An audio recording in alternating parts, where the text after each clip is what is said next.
soul, crush my lungs and swallow me whole.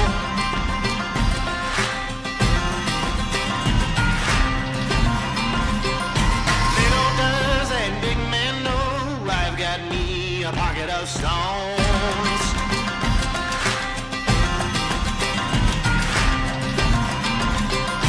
Giant in the desert haze, the Lord has given me a test today.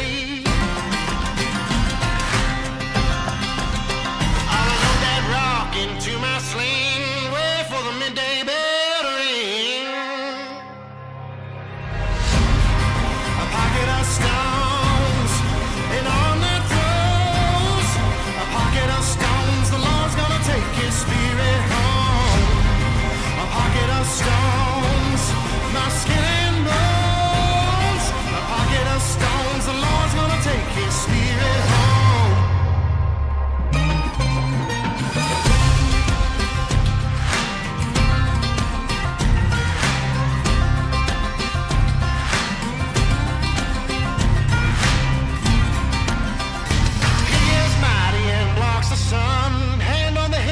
Six gun.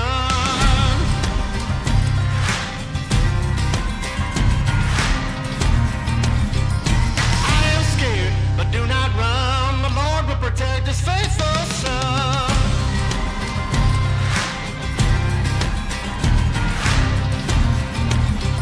He pulls his gun and takes his aim. In his eyes I see the flames.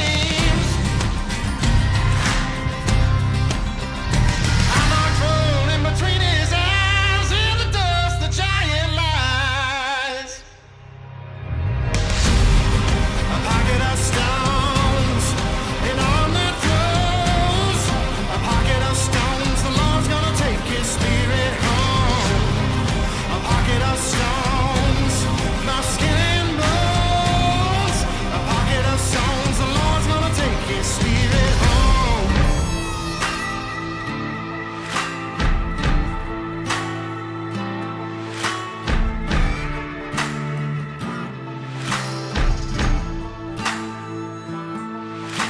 Sand fills my shoes. My skin is burnt like stone. My bones are all that carry me. My man lived long ago. For went into the desert. One's coming back alone. Where the time has gone, I do not know.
Stains the ground. 4 souls in the fire, 3 bullets from a gun, 2 hours in the Badlands, and now there's only one. Desert voices, they're calling me, they're commanding what I can't see. Desert voices, I cannot stop. As I make my way to the mountain top. As I make my way to the mountain top. Hey everybody, welcome back to today's live stream. I hope you guys are having a good day and it sounds like the audio is working. You know how we do it every stream. We start out by going, is the audio working? And then it does. And then we're happy. Then we move on from there, guys. How are you guys doing on this wonderful Sunday? I got Streamlabs working again. So now you guys can use your commands, which includes the hello command if you guys want to get a shout out in the chat. And then also my favorite, the dad joke is back. And we're going to start off today with a freaking dad joke because dad jokes are the best when it comes down to it. So why did the photo go to jail? It was framed. And there we go. I can't believe we didn't have the dad jokes working for Father's Day, because that's kind of a bummer. Because like it would make the most sense to have that. I am Beeth. Welcome to the chat. Also, Vatican Shotgun. How are you doing today? Orlando Kaisado. Hello. How you guys doing? How are you guys doing? Today is going to be fun. We're doing something a little different. I asked you guys over on Discord a little bit ago if you guys would be interested if I started doing showing some of my video game like process making stuff.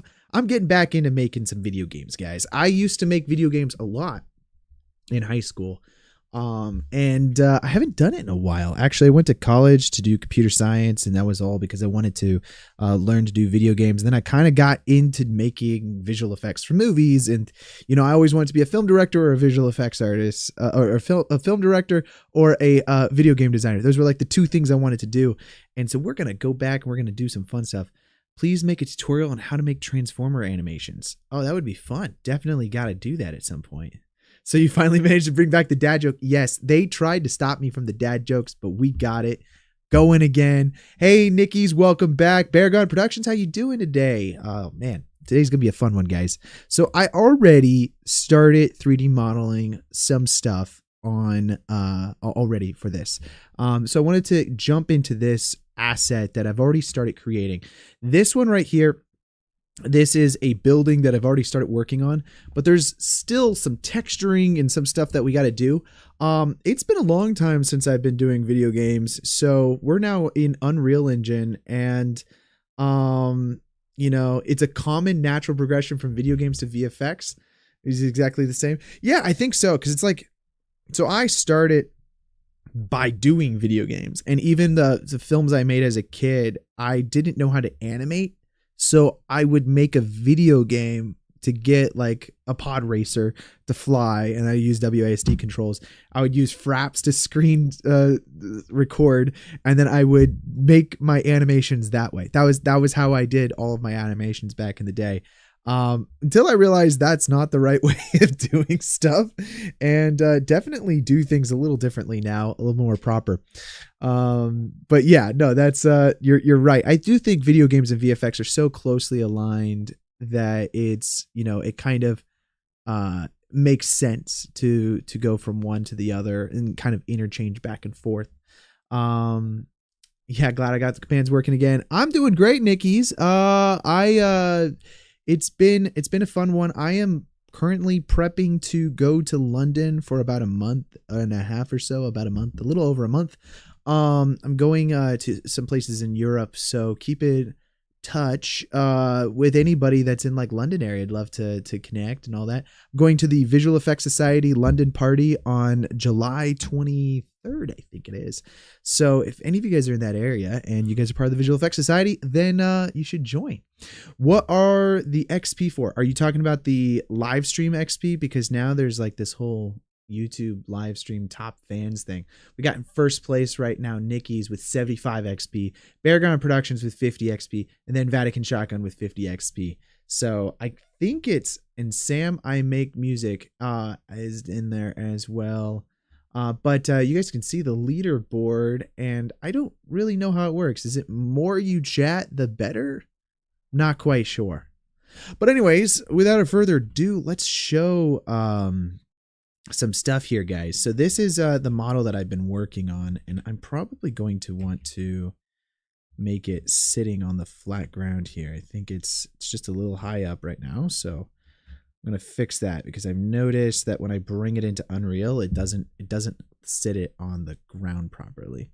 Don't think the XP carries over from week to week? No, I don't think it does, but Now that I've got Streamlabs working, the XP does carry over from the Streamlabs side of thing.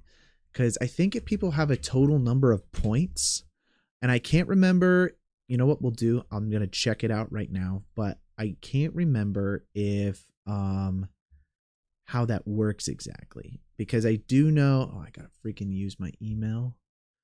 Got to use my email to log in. Oh, come on, guys.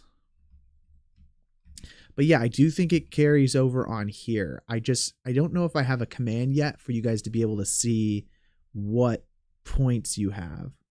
Let's see real quick. We go to CloudBot is the name of the thing for Streamlabs. And then we got YouTube. Now, do I have commands? Nothing that says points. So maybe I'll figure that out at some point. But I do know that but I do know it does have loyalty points here, so I can actually see how many points you guys have and how many hours you guys have been chatting. So like Orlando Caicedo is currently in first place with 145 points with 12.08 hours of chatting. And then Baragon Productions, you are at 120 points in second place, 10 hours. So there you guys go. There's the numbers. I think those stay, throughout the streams. As long as Streamlabs is working, which now we got it working again, we are back, baby. Okay. So wait, what event are you going to? There's a Visual Effects Society, London party that's in London somewhere. I don't know exactly where, but they do have a party that's going on there. And so I'm planning on doing it while I'm out there. It's my first time across the pond. So yes. Okay. So here's what we got so far.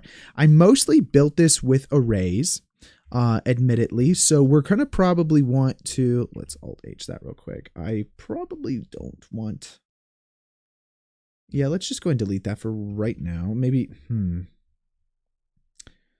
let's make this a little easier. We're going to create a second collection in here. Let's call this collection ground or ref. We'll call it ref. And then I'll grab that plan and then place that over there. I have not been good about organizing my stuff, guys. So I'm going to have to be better about it. I just haven't been good about it. Okay. So we will be better going forward. But now I can just disable that and use Alt H for my own local disabling and stuff like that.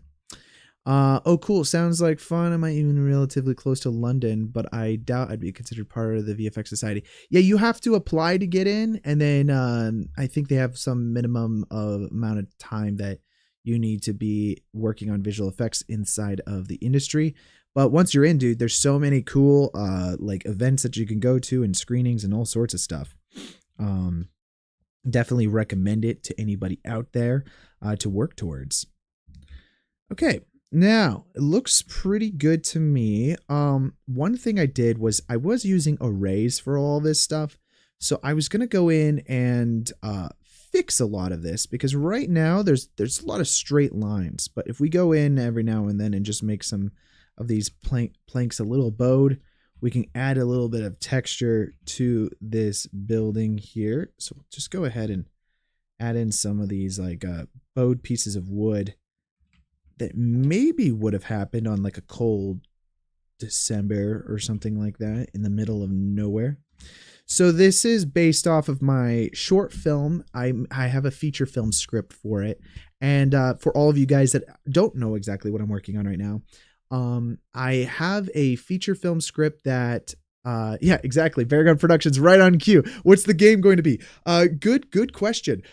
So I have this, feature film script that I wrote with, it's kind of, the short film that I made was a proof of concept of the world in which this, film takes place. And the first 15 pages of the script, I'm turning into a video game. Just to use as a way of creating a little bit more of the story and the lore and things like that. And yeah, so this is what this is going to be. It's basically an escape game Similar to like kind of Red Dead Redemption, but with werewolves. So there's going to be a werewolf attack and a bunch of really cool stuff in it. But kind of like that third person adventure game, similar in the veins of, Red Dead Redemption or Last of Us or something like that. So that's basically what I'm trying to do. And right now I'm building out some of these assets for the world that we're going to be building, which is a small Virginian town in like the 1800s. Actually, technically this film takes place 1 year before the Civil War. So, and it takes place in Virginia is when the film takes place. But let's see. I'm going to, we do need to texture this. So, I wanted to go in and build some of the, do you have any other assets made? Well, today we're working on this. We'll probably build another building asset. I've been going through and trying to, create some of these building assets. And then we're going to go through, we're going to try the metahuman stuff as well. Cause I'm using Unreal Engine. And I've already started the lighting. We'll drop this in at probably the end of today's live stream over into Unreal Engine, and we'll start to build some of that stuff out. But we don't have a terribly amount of stuff created yet because just started, but we are working on it. It's a slow working process. But Adam, welcome into the live stream. Hope you're doing great today. Sinners merged with Bad Omen, CTCU, Connor Thomas's cinematic universe. Yes, sir. I mean, I have like 4 different films right now that kind of all take place inside of a monster universe with different creatures at different periods of time. And I'm hoping that one day we can start to build out this stuff. But one of the things to do is to have your films kind of based off of something. In order to do that, sometimes you do need to create it in different mediums. But to me, I was like, I could totally make a video game because it's very similar to visual effects. That's what we're doing here, guys. Vampires and werewolves all in one game. I don't know. That's a bit much, man. Let's grab this one here. I'm going to just rotate it slightly. Trying to make it not look like it's the same plank over and over again, guys. Ben, no vampires? I don't know, man. We could add vampires. But yeah, I've never so back in the day Blender used to have a game engine inside of it. And I used to make video games inside of that game engine. And that was really fun. I would say the game engine was pretty limited. I mean, I was also in high school, so there's that too, but I didn't know too much. I never watched tutorials or anything like that. I just, was trying to click buttons around and make my own games. And I did make some games. So you could totally make video games, but it just wasn't, it wasn't as easy as I feel like Unreal Engine makes designing video games these days. Just everything's so automatic, and that's cool. But, I will say I spent a couple hours the other day just trying to make it so that it was nighttime rather than, daytime.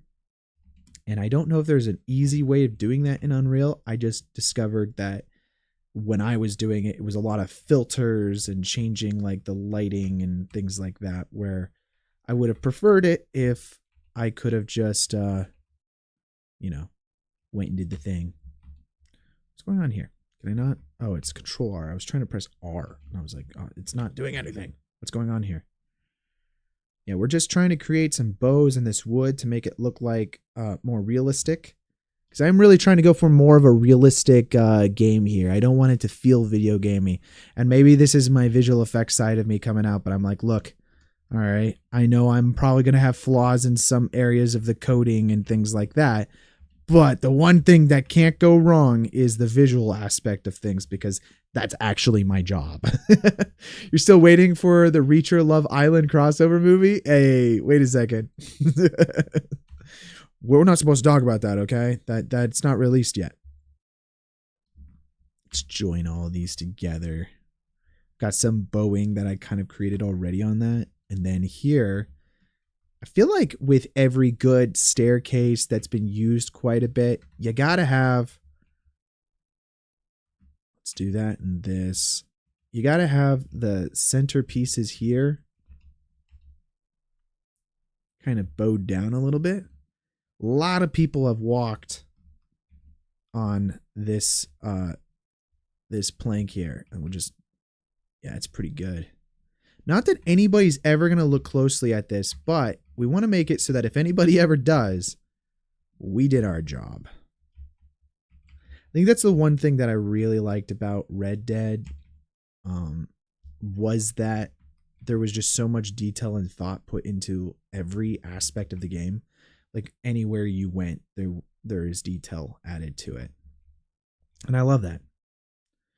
I need, is there an easy way to do this? No?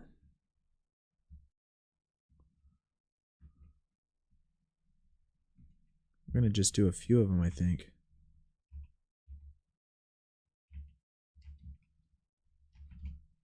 Just bring those down a little bit. There we go. We're getting lazy here too, guys. Okay, great. We like it. I was the same all the time. I wanted everything to look somewhat real rather than stylized video gaming.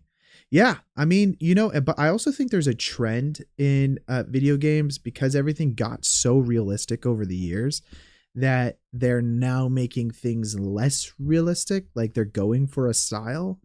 And I mean, we've noticed that a lot. I feel like in animated films where things were getting more and more photorealistic in animated films, but then all of a sudden out of nowhere, I kind of call it the Spider-Man Across the Spider-Verse effect. All of a sudden now every film has like this stylized painterly effect. Every single animated film that's coming out, and you know, Blender short films has been doing that for the last couple short films that they've done the last couple of years. They've been going for this kind of like oil painterly look, 2D look. And while that looks cool and everything, it's just not what I like personally. I like that more photorealistic, you know, aspect of things personally. That's what I'd like to see more of. I like photorealistic. All right, let's see. It's in the back of here. Let's add some barrels, guys. So we'll add in a circle here. I don't know why these days, whenever I push the cursor, it doesn't ever go to the object I'm pointed at anymore. Is that like a new setting or something like that that I got to look out for? It's very frustrating, actually. Be a fan of the Final Fantasy movies? You mean video games? Final Fantasy video games?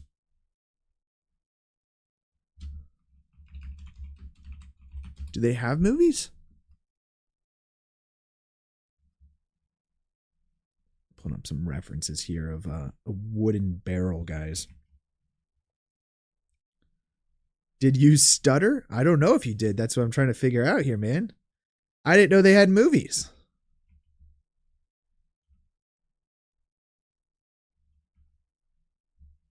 Am I that out of touch with the Final Fantasy universe?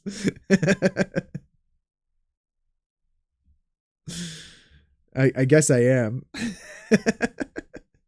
You said movie, you meant movie. I don't know, man. You sure you're talking about books or something?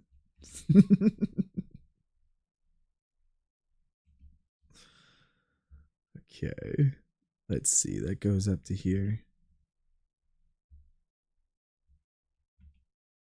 Ben's in a sassy mood today, guys. Now, I think the thing we're also going to have to do with this is make it so... Oh, wait a second. The wood planks go that way. Surprise Connor never knew that. Yeah, well, you know what? Okay, one second. I'm going to Google this. Final Fantasy movie. They do have movies. What? Honestly, guys, honestly, I didn't know they had movies. I knew they had video games, and I knew that they've had their cinematic trailers that they do, but I did not know that they actually made movies. That's cool. That just goes to show you how much I know. All right, let's go up to here. The barrel goes to there. Let's extrude that to here. And then we'll scale that down, I think. Then we kind of have to invert, I guess, what we've been doing. So let's scale that up. Boom, boom.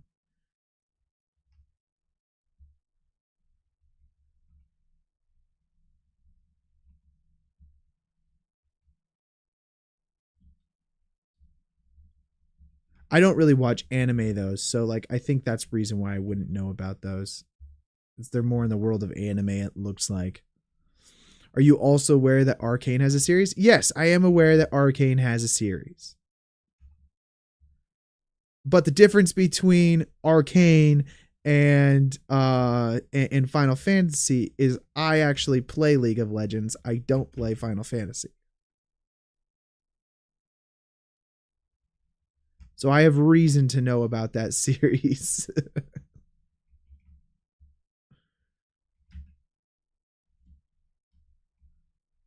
All right, let's do that. And then we extrude this, scale it in, bring that down. Okay, there we go, guys. We got ourselves a very ugly barrel. I know that Final Fantasy has been around since the 90s. I'm not unaware of that. I just didn't know they were making movies. Okay, so this gets a little thin at the top up here. So what I'm going to do is let's select this portion here and then use proportional editing to kind of bring that up. Let's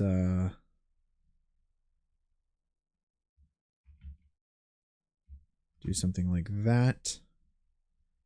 There we go. I actually quite like that. You're honestly surprised that you haven't met someone who worked on those films? Yeah, I mean, I don't know. Maybe I have. Probably not. Let's try proportional editing here. I haven't heard anyone talk about it. This is what you're realizing, Ben, is that I'm a fraud. I don't actually work in the film industry. Let's put that there. And let's see. So now that we've got like these kind of like barrels here, probably take that. Let's just duplicate this. That's pretty nice. I like that. That's cool. And then we should, let's see.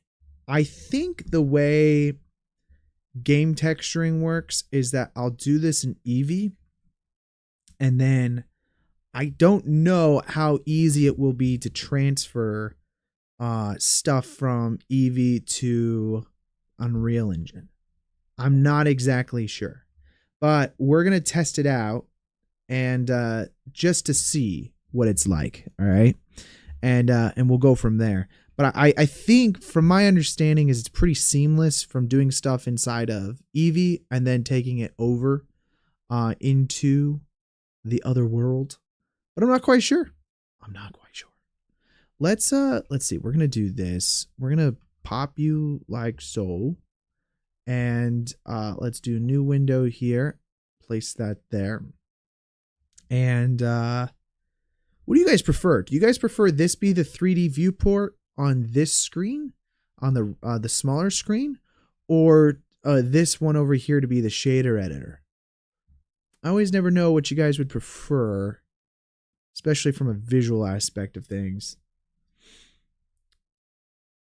I think he has and just completely blanked every time Final Fantasy was brought up. Probably. Honestly, probably. That's a fair assumption to make. I mean, one of my friends plays Final Fantasy all the time. I know nothing about the game.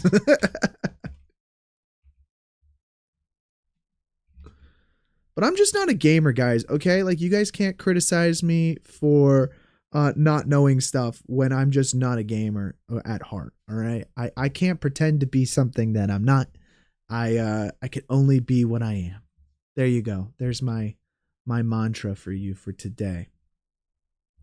I'm not going to. Okay. I do want to do a test here. So let's open up Unreal Engine, and we'll test this out in a second here. But for the actual materials now, let's go over here. We'll open up our shader editor. So our shader editor will be on this screen. I think that's fine. You guys don't need to see the shaders. It's more so about the actual creating of the assets here. Give the barrel some height variation. Good idea. Can I not? Oh, Jesus. Okay.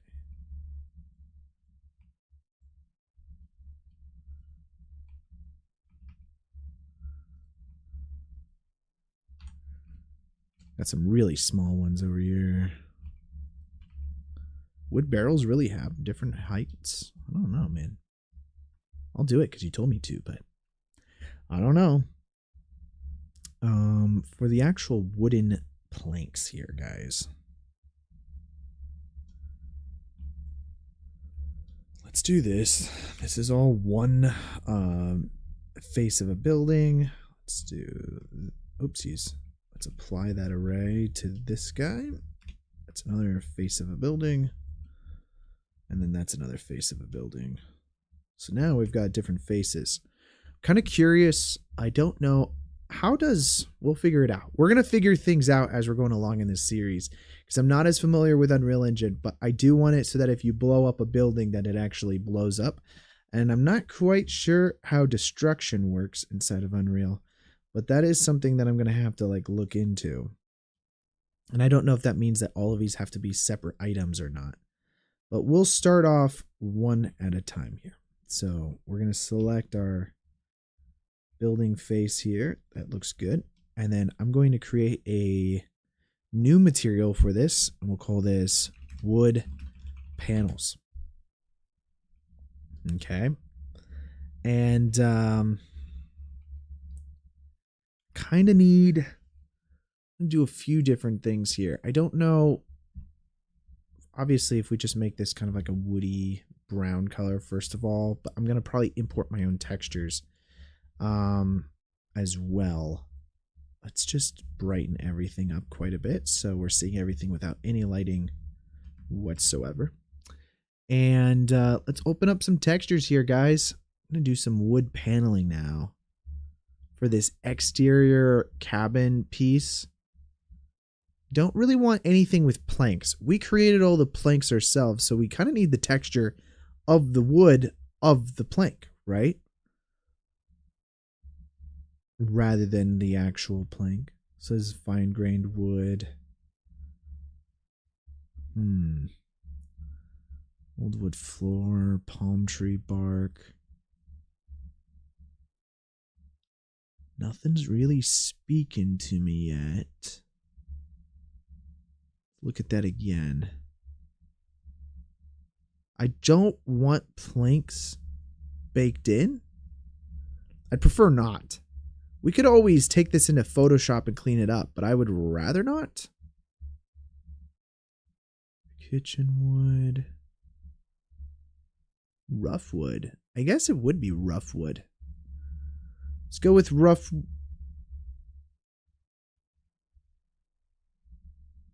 Let's do rough wood. We like rough wood. And we'll keep it 4K textures. I feel like we don't want it to be too big. Otherwise, we might run into some problems. Okay, and then we're probably going to have to do this on a different project of Blood and Dust. And then let's go into assets. And let's say 2D assets. Or do we want to do this?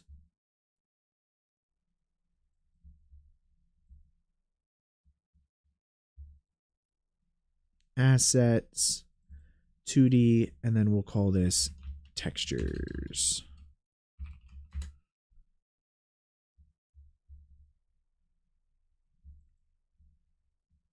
We'll do that there.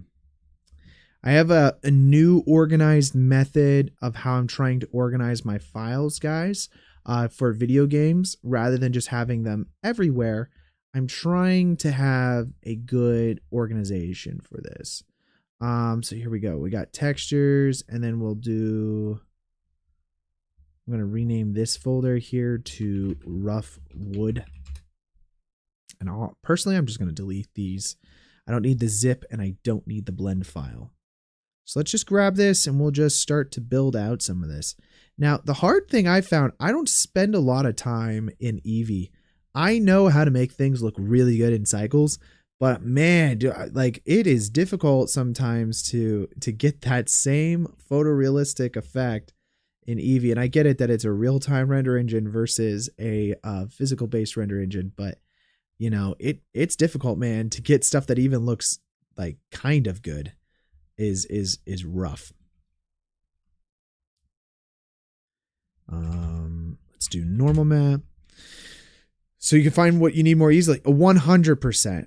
When I was a kid making video games, I didn't organize anything. And it was like, even in college, like I didn't organize anything. I just kind of did whatever, you know, I did. And it was a very difficult process of keeping things organized, builds and all of that. This is very organized, guys. I'm very happy with the way I have everything here. I've got my different report doc files. I've got assets. I've got the actual engine files for Unreal or Unity, depending on what we're trying to do here. So this is actually where all of my save files for the game are located. And then I've got like different code. If I'm like doing any Python or core gameplay code, I could save everything into there. Then every build that I do of the video game, I could place inside of the folder here, which obviously I don't have any builds yet, but that's where those get saved. Marketing materials, when I do marketing, everything will be here. Test files all go here with reports and logs. And then of course, localization all goes to here, as well as licenses and tools. This is just a great way of keeping everything under assets. I've got 2D assets. I've got 3D assets. Probably need to organize this right now. I just have this as an asset with the FBX files. I'll probably want to have like buildings, characters, so on and so forth. I haven't gotten to that yet. Animations, audio, and fonts. So all of my audio for ambiance, music, and sound effects. And then fonts and animations and everything like that will go in there as well. That just makes it so much easier for you to find everything later on and go from there.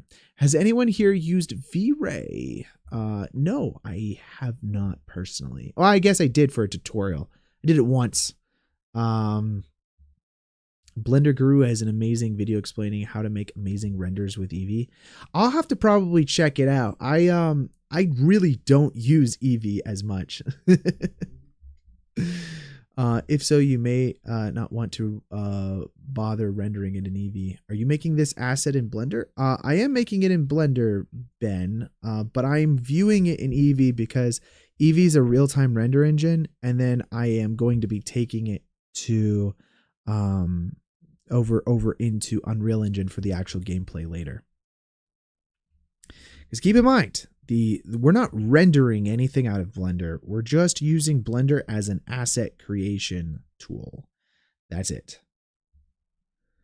Okay, let's try this. We're going to use object. I don't know if any of this stuff will actually come over properly. Yeah, generated UV. Let's go back over to UV. Let's go here. And then we'll do, oops. Let's do cube projection. That's cool. I really don't know of how much of this is going to come over, but we're going to try it out, guys. Let's do some scaling up here. Kind of want to figure out.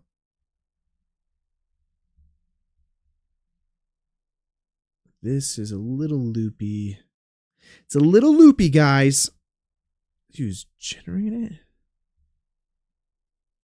I don't know. I'm trying to figure out the way in which I would like to do this.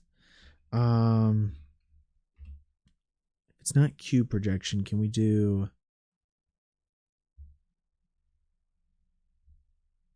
smart UV? Will that give me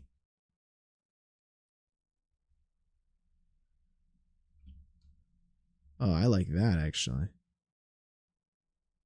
Okay, let's go with this. So this, obviously it doesn't look great yet, but we're going to get to it. Okay, guys. So we're going to use Smart UV because that gives some randomization there. But what we're going to do next is we'll go to data now, go to UV maps. And then this is going to be, we're going to call this UV map.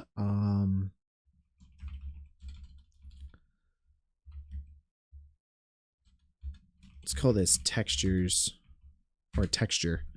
And then let's go in and create a new UV map. And we're going to call this random.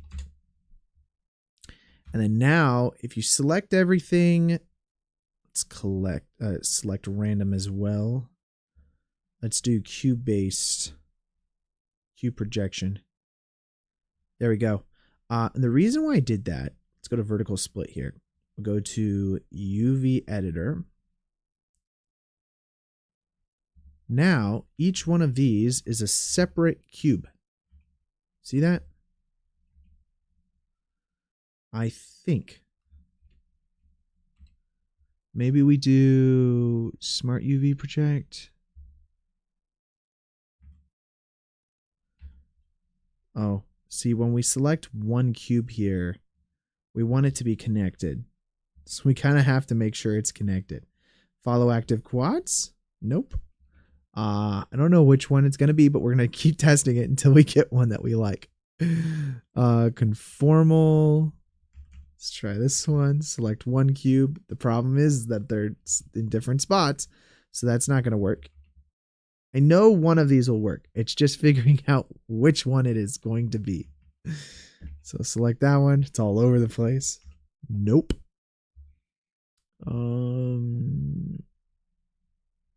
Angle based? No. Minimal stretch? No.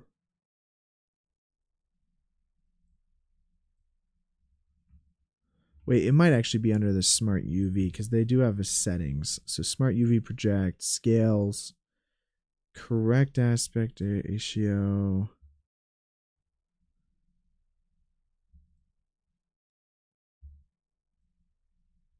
No. I'm trying to see. Is it, if we just go here, do project from view.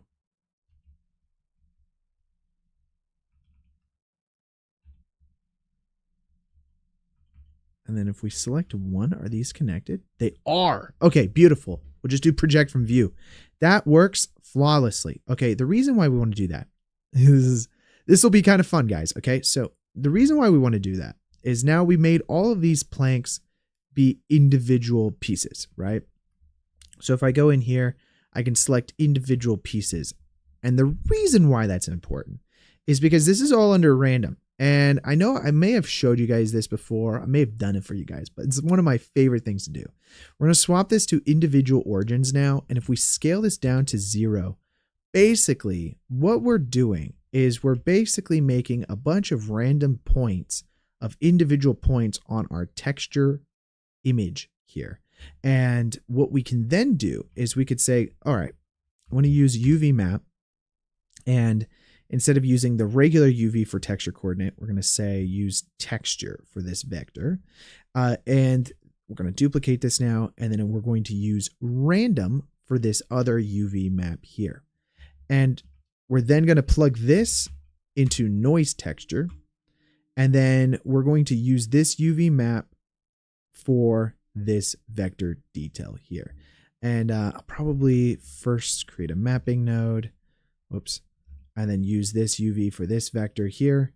And then now if we go view this guy and go view it, each one of these planks are going to have a different value of 0 to 1, essentially, inside of our shader.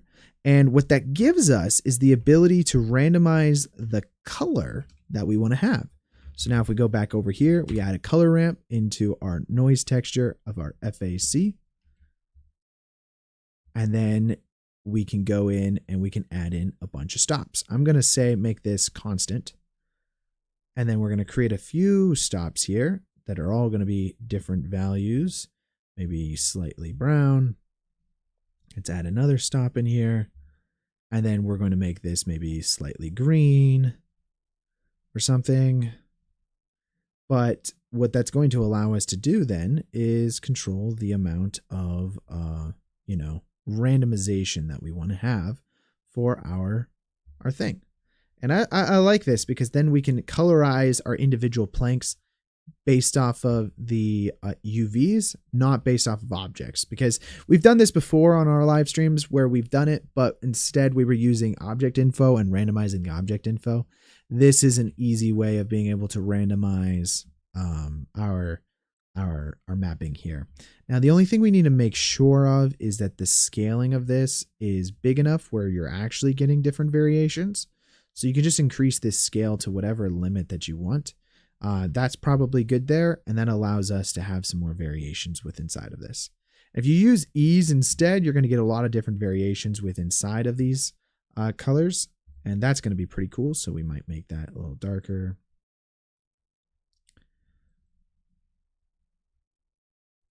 And there you go. Now we've got some different hues of our different planks. Hey bro, just randomly saw you live, just wanted to pass by. Randomly found a replay of an old stream where you recreated an image that was useful for me to keeping and learning basics. Oh dude, thanks. Appreciate it.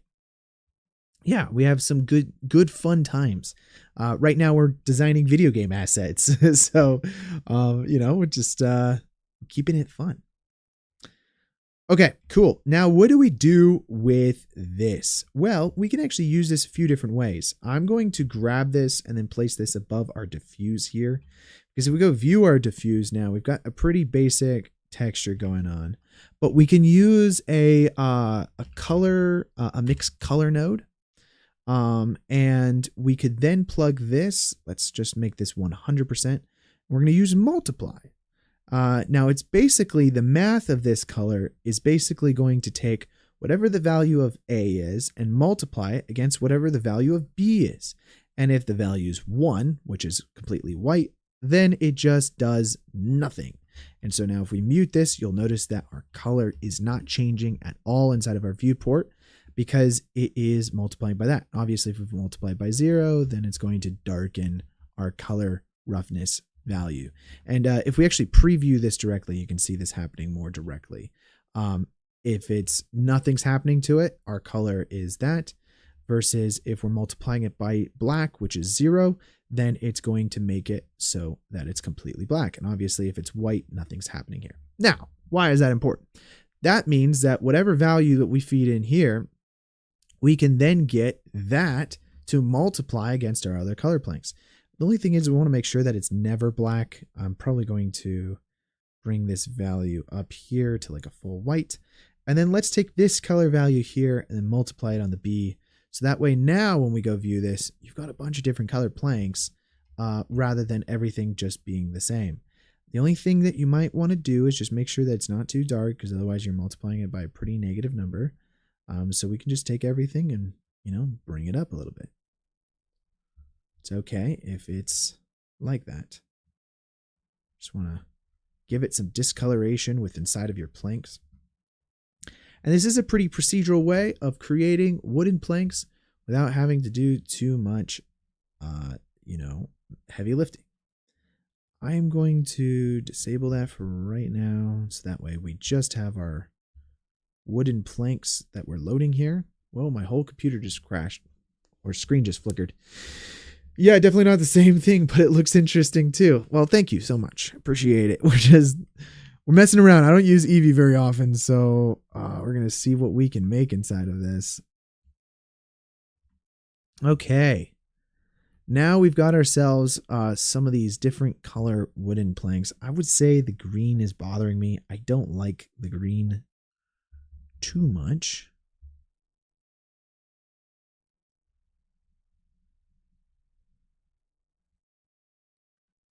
Pretty cool. I do like that. Okay, now that works for our planks, like an overall plank. But with inside of each one of these planks, we probably want to have even more randomization that's going to happen. So let's create a noise texture over here. And by the way, we have no clue if this is going to even come into our Unreal Engine. So hopefully it does. I have a feeling there's a way to do it where we have to bake the shaders. I just don't know how to do that yet, but we'll figure that out. That's going to be a learning process for sure. But okay, so we're going to take this noise texture that we have here, and we're going to make it so that certain areas are dirtier. Okay, so we're going to take another mix color here. You feel like if you were to do a tutorial, you would find a way to screw it up somehow. I just sound like an idiot. Yeah, it's me every week, man. I was telling one of my buddies, I was like, you know, on stream, like you got to pretend like you know what you're talking about. and a lot of the times there's like, you're kind of just like, oh my God, internally, this looks terrible. All right, let's just see. Okay. And now let's add in a color ramp. We want to make this value a little more white in certain areas, and then darker areas just going to feel a little more patchy and specific. And then this goes there, and then let's take that black value there. So now if we go preview this, you'll notice that we have a lot more dirty kind of like overall grime that's popping up. Tutorials only work when you have a script and practice it. You can't really wing a tutorial. Yeah, I guess I wouldn't call this a tutorial, you know? I feel like I call this just more like live streaming and making it up as you go along. Oh, that looks good. I like this like kind of like dirt effect. If we wanted to, we could probably go make ourselves an actual painted effect, which we might still do. So I think we want to do a couple more things. Let's this is more of a real-time learning / working process. Yeah, we've created our own genre on YouTube, guys. Connor streams be like, dude, just trust me. All right, we'll use a gradient texture here, and you'll notice that this is coming from this side of the building. It's not really what we want, so let's go ahead and add a new mapping node in here, and then rotate everything by 90 degrees. So now we've got everything kind of coming from the bottom here. Let's use a color ramp, and I'm gonna first of all invert everything, and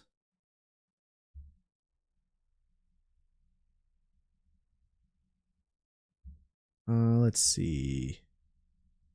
I don't like that. I do like this. Why does it look bad?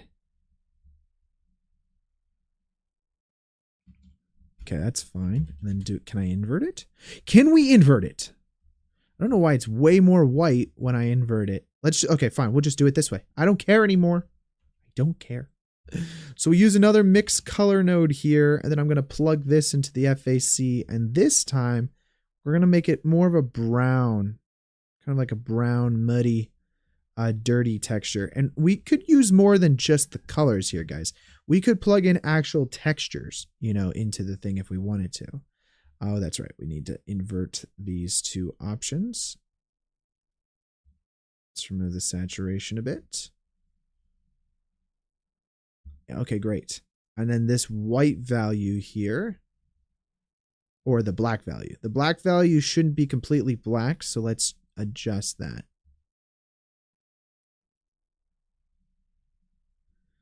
Okay, that's looking good. I like that. Let's push this a little further up. This brown texture that we have here, let's go ahead and grab all of this. Let's use an actual dirt texture that we're going to drop in. So let's go to Polyhaven again. Let's find dirt. We want some dirt. What? Oh, because I'm under wood. Go to dirt, please. Okay, so that's dirt.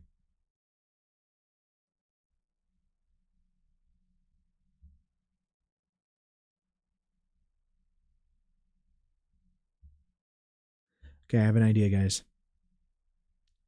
I have an idea. I am announcing it to the world. Okay, so we're going to download this. This is not going to work. Maybe it will. And if it does, I'm a genius. And if it doesn't, I told you first that it wasn't going to work. Okay. So we'll go ahead and 7-zip extract dirt. Beautiful. I need to move this back, please. Textures. What? What just happened? Delete this. Extract all.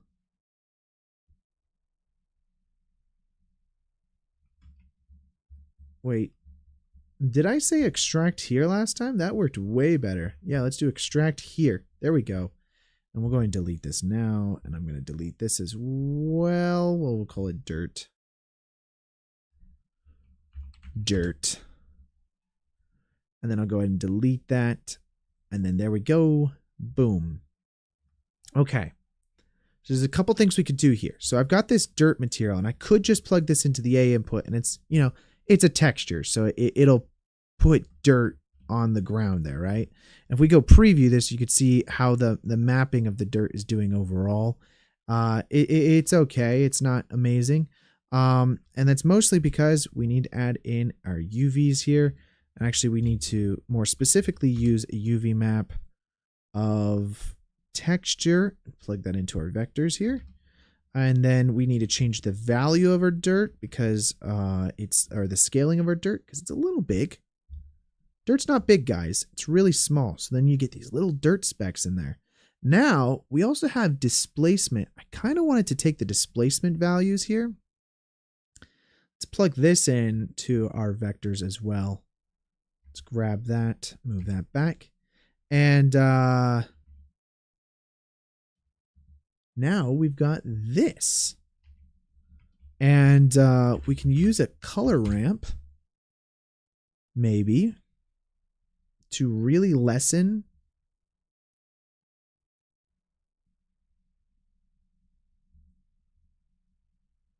Okay, maybe. Now let's scale this down.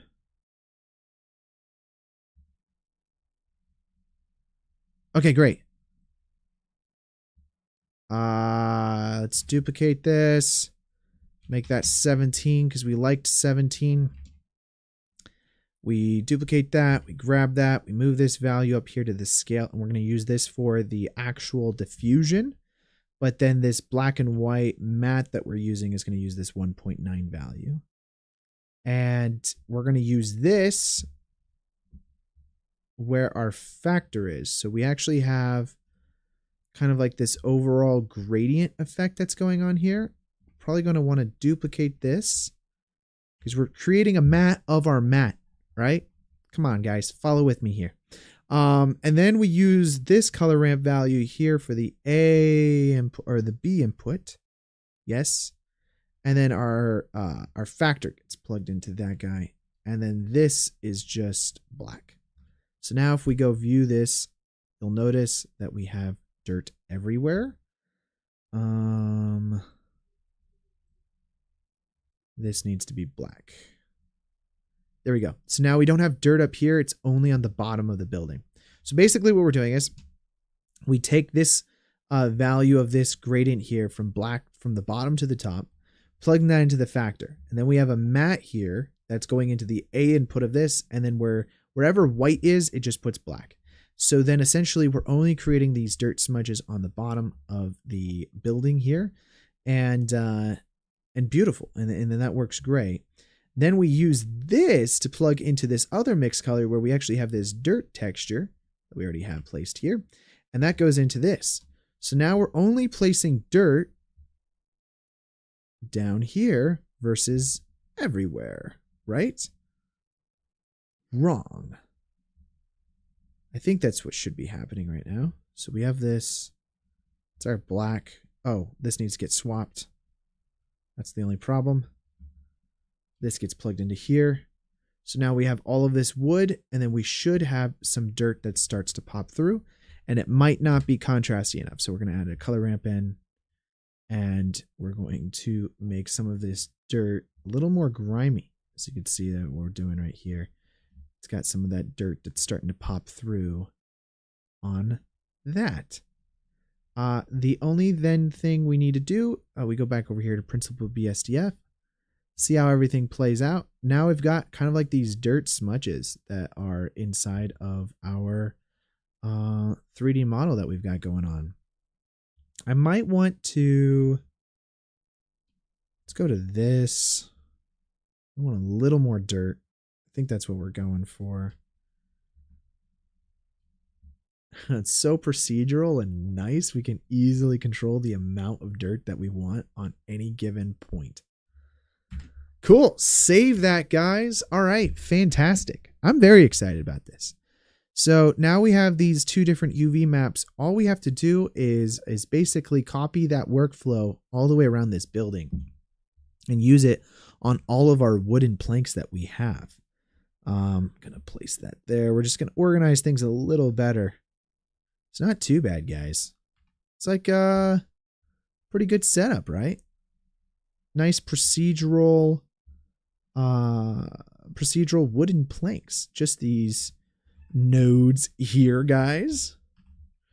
Of course, if you guys want to download these project files, all of these project files will be available on the Patreon after this live stream is over. Just like all of our other live streams that we've been doing, I'll be doing that for these video game files as well.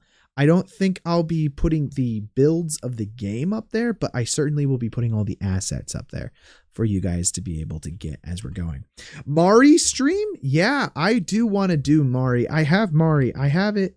I don't have it installed on my computer right now, but I do actually have Mari. You know, I just haven't gotten into learning it yet. Damn, this is looking so much better than my own assets. I tried making a sci-fi corridor. Never again. I mean, it just takes a little bit of, sometimes a little bit of patience, because I think, you know, assets, you know, they're just one of those things, man. Like, they take time. They take time. Let's call this texture. And we're going to do the same thing as before. So we're going to use probably a smart UV project. Let's use the same wood panels that we had. And it's not going to know what random is. So we are going to have to randomize our stuff. This is just our basic wood paneling textures, which looks correct. Looks correct. So now we go over into our UV editor. Let's create a new material called random. Go set that to the preview. And then we'll go ahead and do project from view. And then we take all of these and we scale them down on individual origins.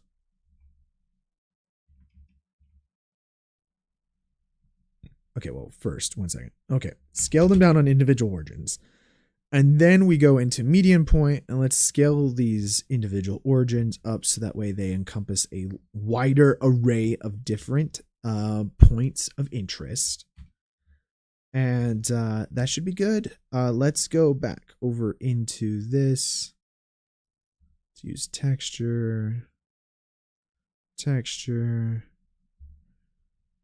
Which actually, okay, 1 second. Let's use this same vector texture so that way I only have to change it once. And then this random is random. This texture goes to texture. Delete that.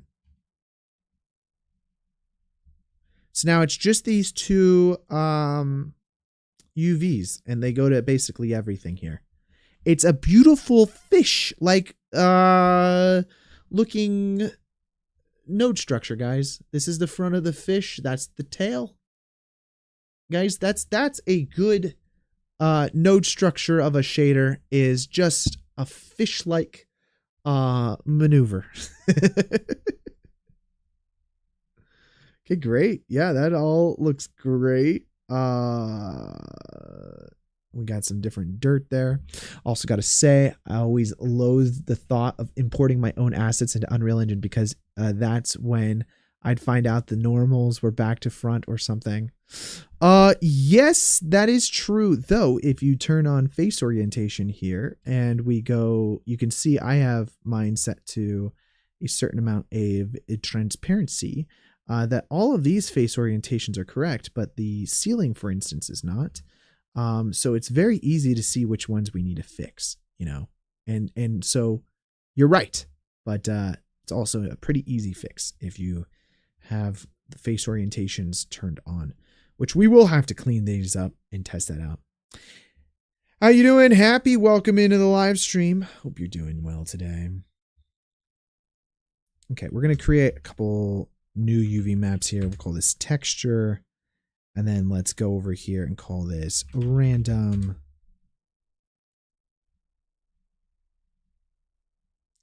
Let's grab this whole thing and then we'll do smart UV project.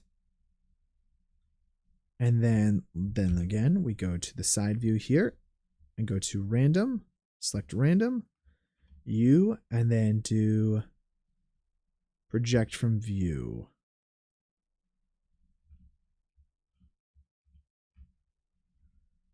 Then we scale that up. And then using the individual origins, we'll scale those down.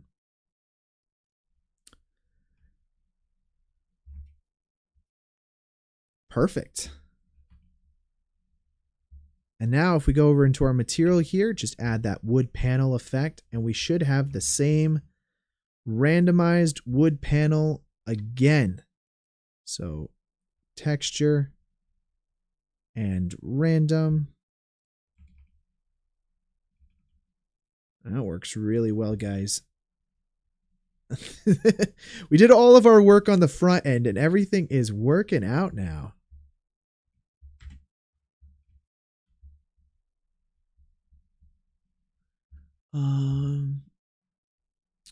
Wanted to check. Also wanted to throw out there, guys, if you guys aren't already part of the Discord, go check that out. Join the Discord, and I'd love to see some of the stuff you guys are working on. Just use the command inside the chat. Hopefully it shares the Discord link. Yep, there you go. Join our Discord. Let's do the back here. Just make sure I don't have any modifiers. There we go. Let's go ahead and add that in. We are. I know you are. But there are some people that are here that are new.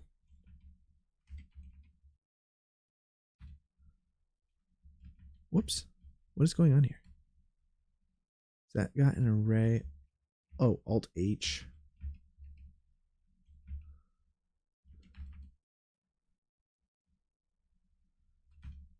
Okay, that's good.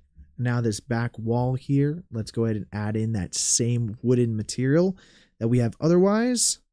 So we go wood panels, and then we'll change this to texture and create another one called random. And then now under texture, select everything and then do the same thing.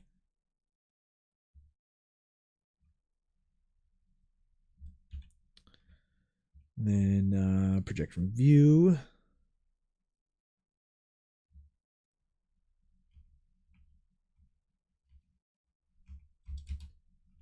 Oops. I always forget that I got to swap this back and forth. Go to individual origins. There we go.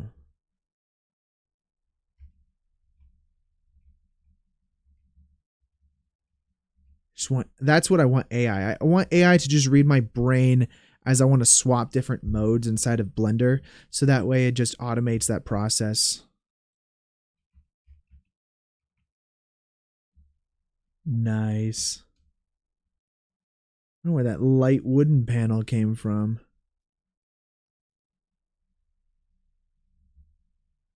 That's pretty cool. Okay. Let's do random. Oopsies. This one should be called texture. Let's create a new one called random. I got to do this. Can I join all these together? I want to make sure that there's no modifiers attached to them. Just select all of that and then join them together. And they should have the correct, yeah, they do. So now just select that. Under texture, we will then use, hello, U, and then smart UV project that. How many game assets will I be making? There's a decent sized town of like probably like 15 buildings, I would say. I probably should map out every building. I'll need a bank. There's like big ones. There's the jail, there's the bank, there's the saloon. The saloons are going to be a pretty big asset. This is the general store. And then there might be a series of a couple different houses. But so I have to do all of those building assets. And then obviously we'll be 3D modeling the guns that the cowboys will be using. And all of that. But yeah, so not a lot of assets, but a decent amount. And I'm going to be doing some of these off stream as well, so it's not going to only be an on stream type thing, because otherwise we will never finish this project.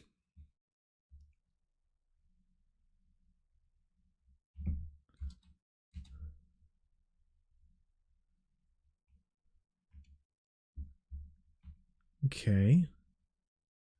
Let's add in our wood panels there.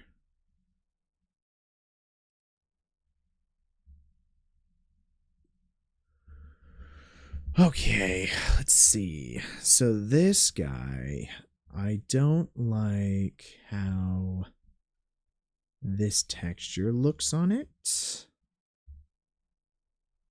do cube projection.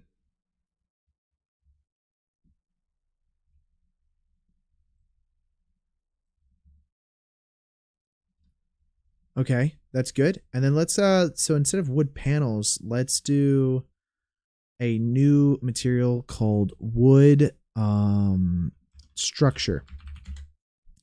And because of the wear and tear of a wooden structure, you should ask Vatican for some help since he's the best. Yeah, I would if Vatican Shotgun actually knew how to. if Ben, can you help me make the video game assets on this? Actually, I feel like you could. Nowadays, you probably are capable of doing this.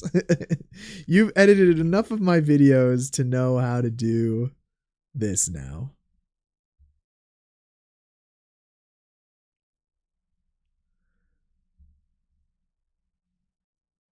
The entire state of York. Wait till you actually see what my latest job I've been working on is.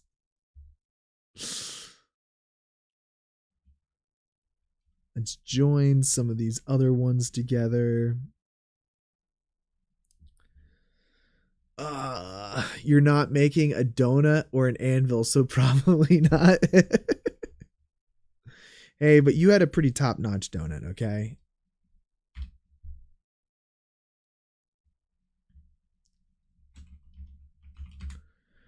Do texture, random, and then under texture, we'll do the same light map, I think.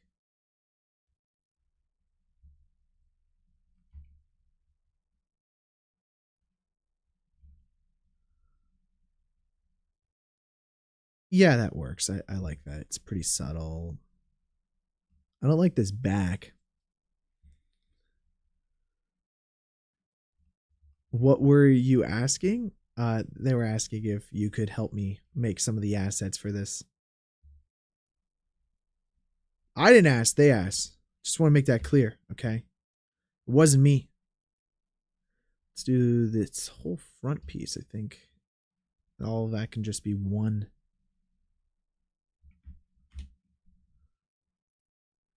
Let's call this texture again.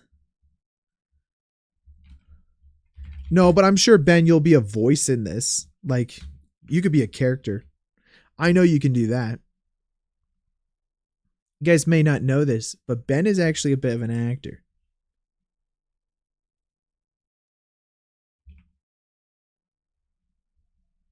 You've watched all of your streams so you can kind of muscle your way through it. You probably could.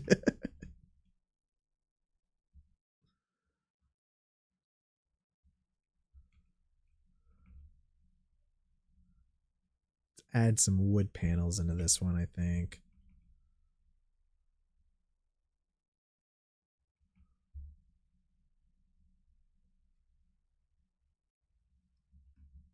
It's not bad. I don't know that it should be as reflective as it is.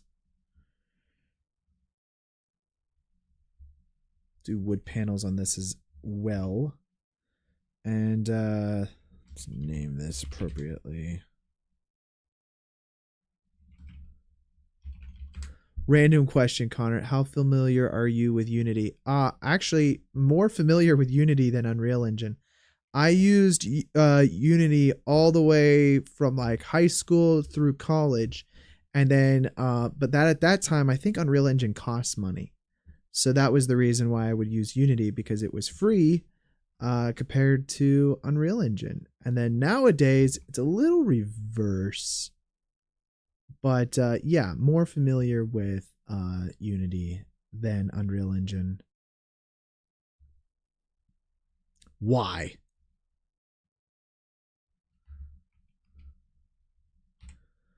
Do 7 here. We go into here. We do, again, project from view. Scale that up. And then we do individuals and scale 0. Look at that, guys. That's pretty freaking cool. You know, just different planks automatically works so much better. He'll touch base with you later. What is Unity is the question. I can supply you with my modeling skills too. Trust me, once you how these cups, you'll look at normal cups the same way again.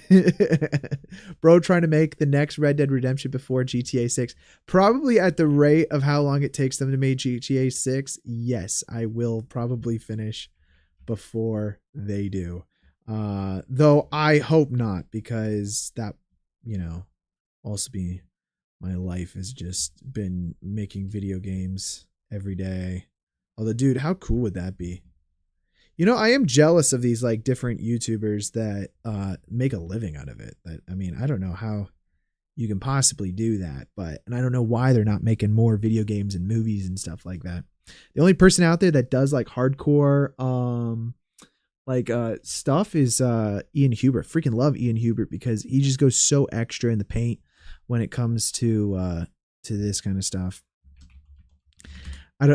I'm making a very small game in comparison to what. Oh, I guess there's Peter France from Corridor Digital. He's made like 2 video games now. It's actually super cool. Love that.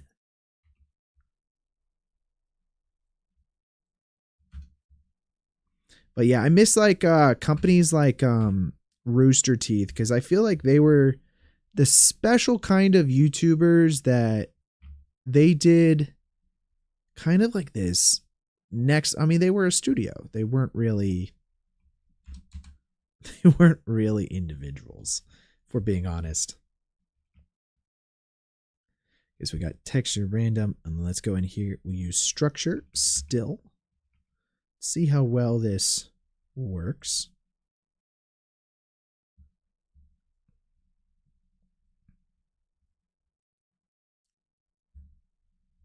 It still creates a little bit of randomization. Not too much, but just enough where that'll make it so that it feels more realistic.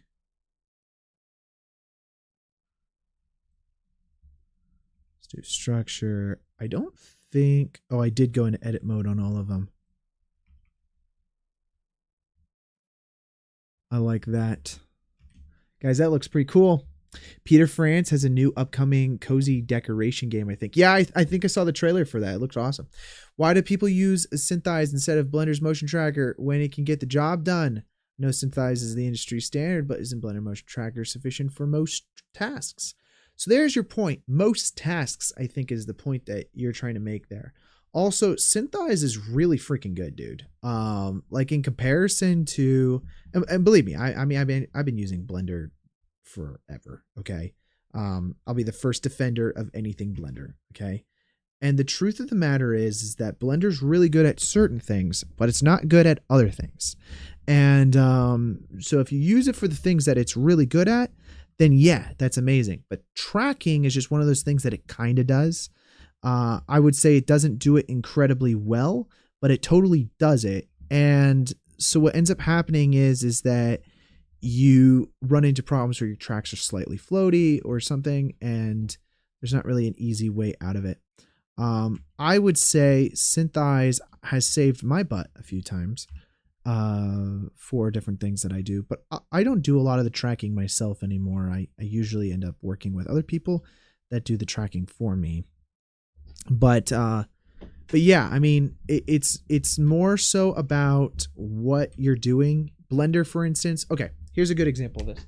I don't have it with me right now, but one of the time last year we worked on this horror film and we had to do a bunch of camera tracking, and the lenses they were using for the A cam that they were shooting the photography with weren't going to be able to see tracking dots. Like we weren't able to put tracking dots inside of the scene. So we used a 360 camera that we placed on top of the camera, and that was able to see, you know, the entire, it could see the camera operator, it could see the actors, it could see the ground, it could see everything.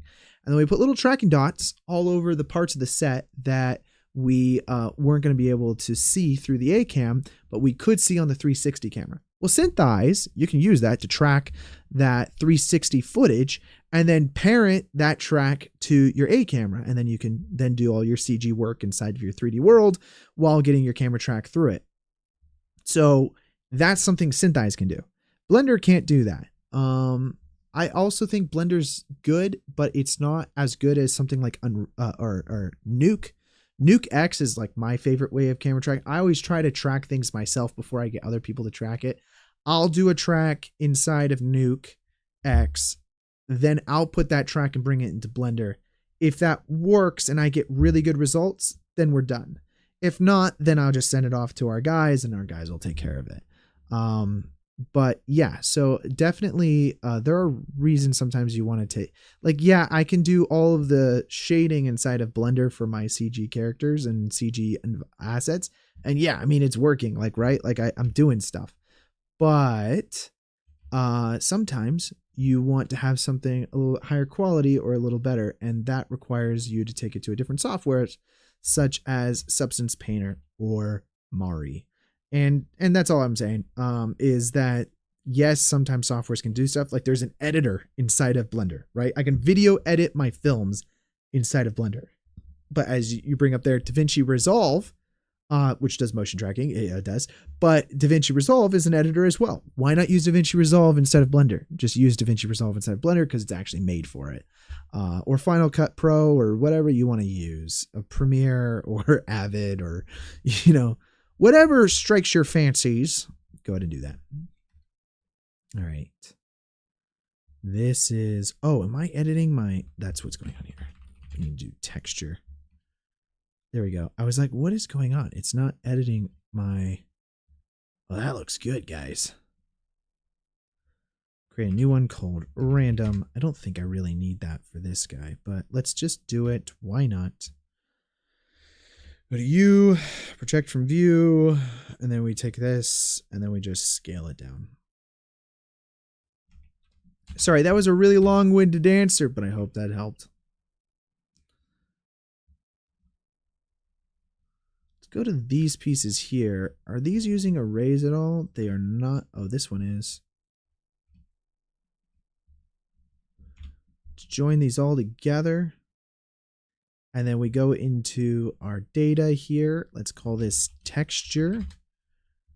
And let's select everything and do a nice cube projection. Well, that looks pretty nice.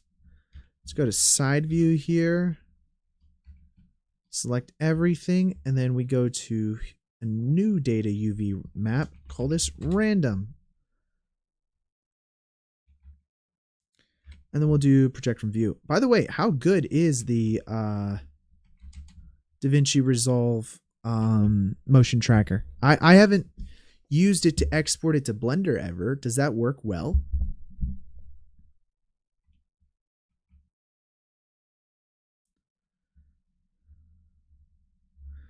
So really, they're really wooden, guys. Let's do this. And we'll select structures, link materials. I think that just works. I don't know that we're going to do the random thing too much with this. We're just going to select all of these like structural pieces. Like all these underbelly stuffs.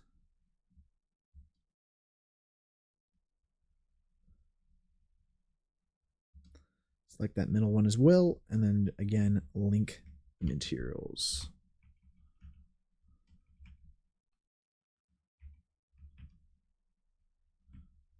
Yeah, guys. Our goal is to get this done today. It gets the job done. It's definitely better than Blender's in your opinion. It gets more of an accurate track at least, but I don't really have anything else to compare it to.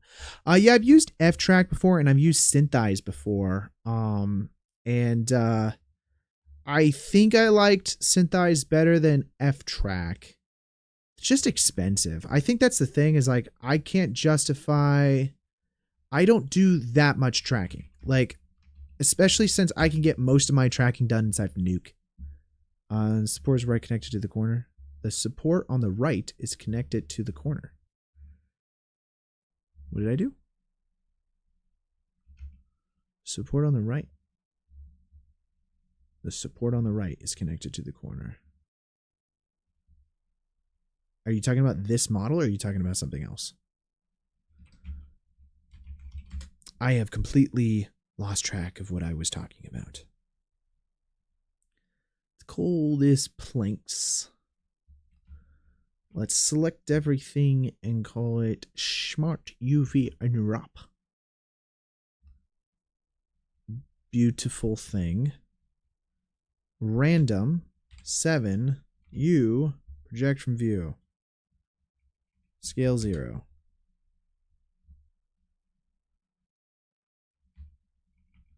You got yourself some different plank colors. I love how easy that is.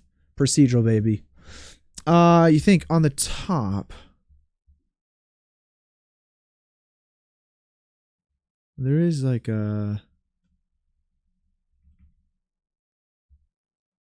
Wait, so you said the support on the right is connected to the corner. This guy? Oh, it is a little to the...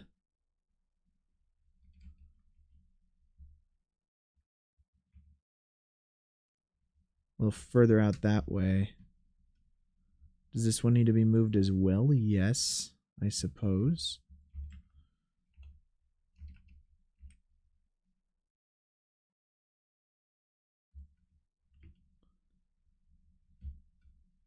Not sure if that's what you're referring to, but that certainly was a problem. It was who knew? Like if somebody looked at the general store, they'd be like, "Hey, that's off." And you're right. You are right. It was off. I love how easy these old cabins are. I got cuz it's all just wood. It's just wood, guys. You actually got to go now. Oh man. Well, thanks for dropping by, Beargon. We're going to finish this up today and then I don't know. If you guys like this type of stream, then you know, we might continue working on this stuff. I don't know. It's up to you guys if you guys like it or not. Leave a comment below or whatever. If you want to let me know if you guys like this this style stream. It's a little different than the usual.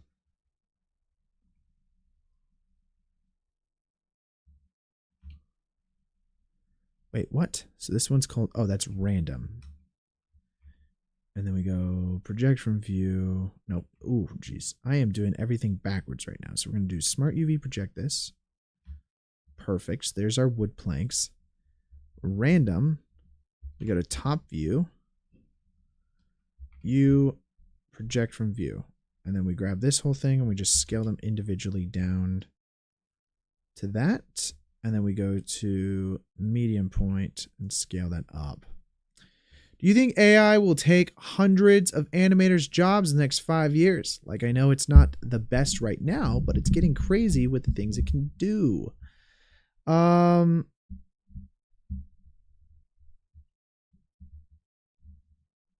trying to figure out what Happy's referring to. I would say, here's the thing. I would say that I think it is taking jobs currently. I think that there is more stuff being done in AI than's been done previously. Though I kind of have a bit of a positive outlook on AI. I think it's going to, first, it's going to probably lose jobs. I think it's like a curve effect. I think people are going to lose jobs. I think it's, and people are going to start stressing out about that. But I think that what's going to end up happening is that more jobs will be created because of AI, and it'll be kind of like an increase of jobs then that are needed to accomplish the amount of films that are being done in with visual effects. I think it's kind of like how traditional art has changed the landscape of the animation industry, in the last 20 years. I think that'll be similar to what is going to happen with how AI is going to change the landscape of digital animation. And what's going to end up happening is that at first a lot of people are going to lose jobs because there's going to be a crash of the current amount of jobs and the amount of people being hired for it. But then I think there'll be more people hired to do more jobs like that going forward. And at least that's my hope. I don't know if that's going to be what ends up happening, but I think it's going to be a lot like how traditional animation first crashed and then people were losing their jobs, but then later, now we do more animated films than ever before. When back in the day, if you try to do an animated film, you would basically be bankrupting your company. And look no further than Disney creating Snow White in the back 100 years ago, not this previous one, but look no further than that as an example of the company literally almost completely going under. Walt Disney Animation completely going under. And then now it's one of the biggest companies in the world, but because of the revolution of how technology has moved things forward. And I kind of hope that AI is similar to that, where at first it will seem like everybody's going to lose their jobs, but if you conform to the new technology that's coming out, then you will have no problems, getting work going forward. That's just a theory, though. A Connor theory. To individual origins here, scale that down. There you go. You got yourself some planks for the top. I kind of want to make it so you can climb on top of these buildings too. So we'll have to add in some ladders or some ways to like really, jump around and stuff like that. It'll be fun.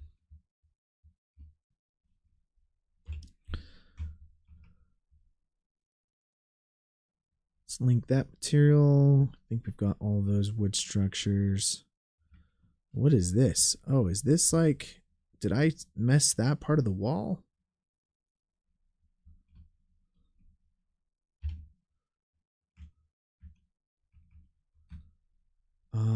Oh.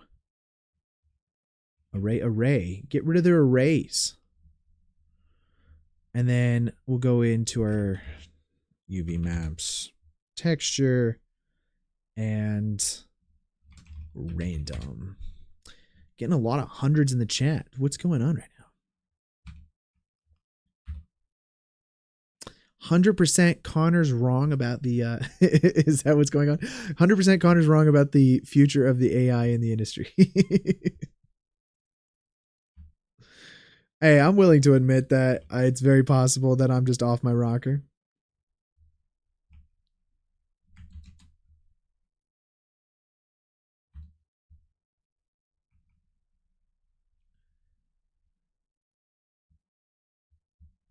I love how far this is coming. Also, I just love how easy these types of buildings are that are just wooden. Like, they're not that complicated to texture because as long as you create one procedural texture, you can go through and do the rest. I might then be able to hand paint like specific things that I want on here as well now. And that's all going to go really easily because I was able to do the whole thing so quickly.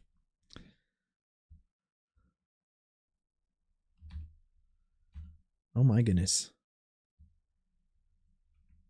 Freaking arrays everywhere, dude. Arrays everywhere. Let's go into our texture. Oh my gosh. Go into our texture and then Smart UV unwrap that.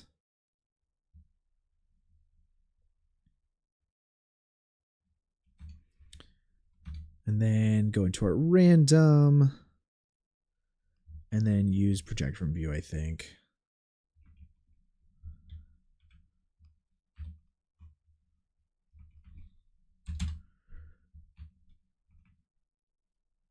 I love that so much. Technically, you can get the same randomness because we're using the exact same random point generator for the 0 to 1 values as a lot of other areas. So technically, we could get the exact same pattern, but I think the likelihood of that is very slim.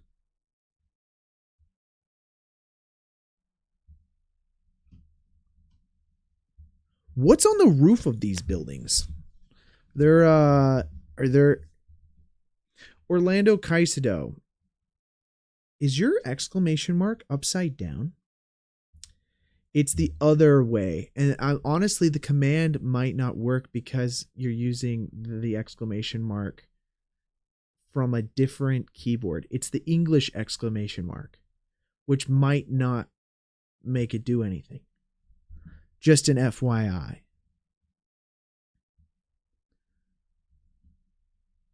If you're waiting for the dad jokes, which are my favorite, by the way. Freaking love dad jokes. What do you call a jealous computer? A byte envious machine. A byte envious machine? I don't know that I get that one. That went over my head right there.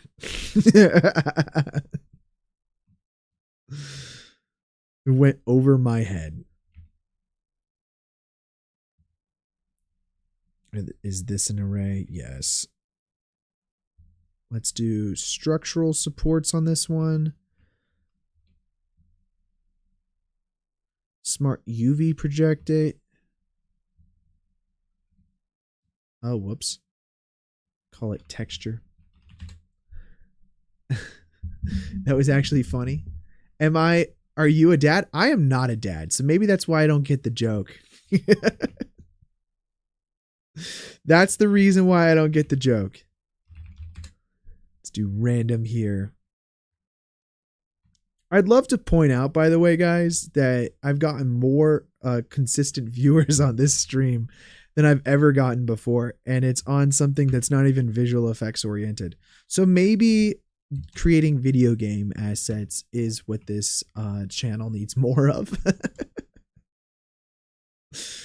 Is just the call to action of creating more video game assets, guys? Oh, we don't want, whoops, sorry. We do not want that. We want wood panels on this ground here. Just make sure we don't have any arrays. We don't. And then we do smart UV project. Nikki's is like, yes, the answer is yes.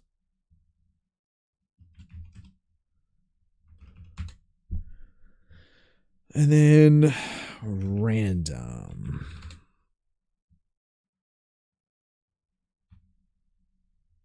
So under random, we go to top view and then project from view. Scale that down.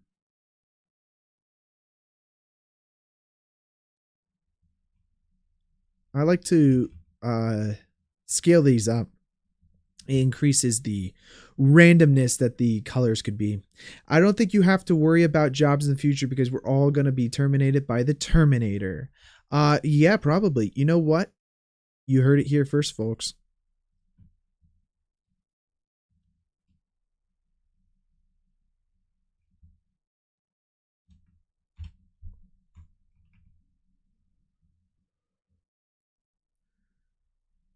This building is so empty. I gotta put like a couch up here.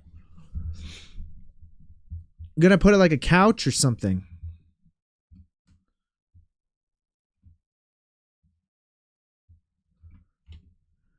Just link that. Let's call this texture. And then we're just going to smart UV unwrap it. I don't need the random on this guy. What?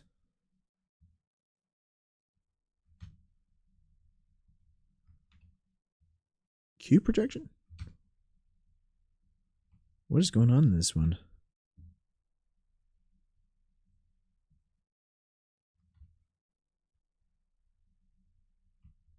I don't like it very much. Let's try smart again.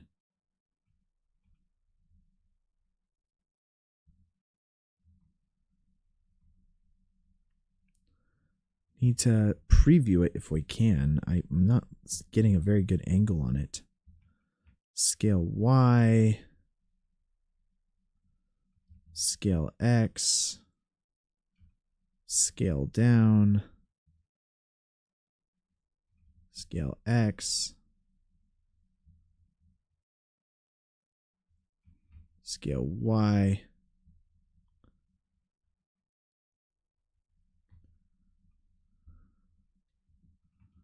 Oh, that's pretty sweet. I like it. Let's go ahead and save that. Yeah, I don't know. I'm not personally too concerned about the AI front of things. The other thing to you know what is learn to be a little more self-sufficient. I think big teams are going away. Like lots of people working on a single shot. I can see that kind of going away potentially in the future. I would say learn to, you know, do things all completely yourself if possible. And, you know, nobody ever wants to hear that, but that I think maybe might be the future of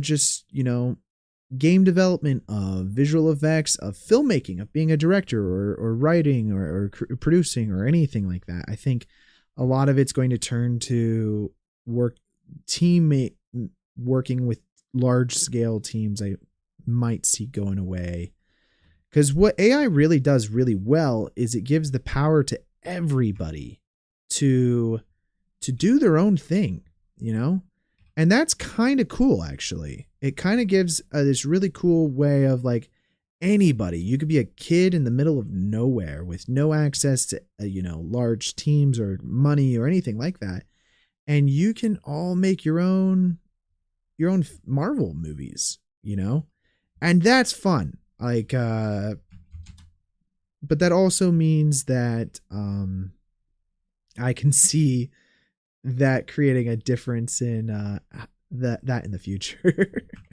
especially on the professional front of things. If a kid in, you know, Nebraska with no access to a film production crew can make his own Marvel movie, then I could totally see how, you know, actual Marvel movies won't need, you know, thousands of people working on them anymore. And that's where I'm saying is like the increase of production will happen from indie films needing more people and artists to create those things. And so those thousands of people working on those Marvel films will be spread out. I don't know that there will be more jobs. I think it'll be the same amount of jobs, and it'll kind of just be a variety that way. AI is now a tool for learning. Otherwise, you'll be excluded. 100% helps you learn very fast. Would you rather do motion tracking or sub-D modeling? Subdivision modeling? I would rather do modeling, personally. I don't like tracking things if I can help it.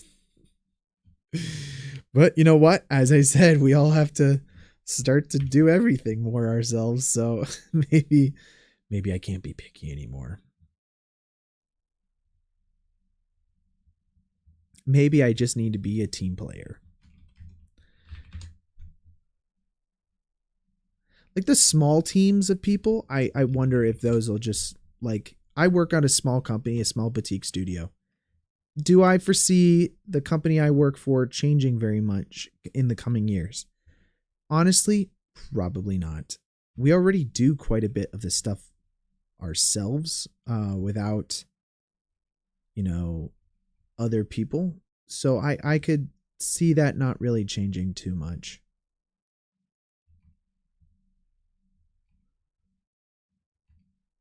Like that a little bit better. I like it a little better. Okay. Let's see. We'll go to random, go to top view, project from view.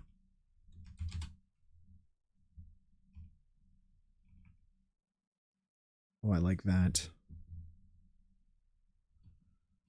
I really am curious if this is going to import or not inside of my Unreal game.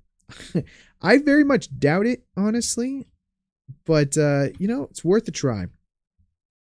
Got to get rid of the arrays over here. I actually was surprised. The arrays do come through, by the way, because I've already imported this model without any textures into Unreal, and the arrays came through, which I was so surprised. Now I exported this as like an FBX, so it's possible that, of course, the arrays came through.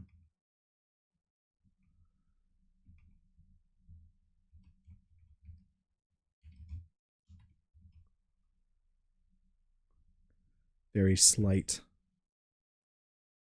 We'll go to wood panels here and create the 2 UV maps we need.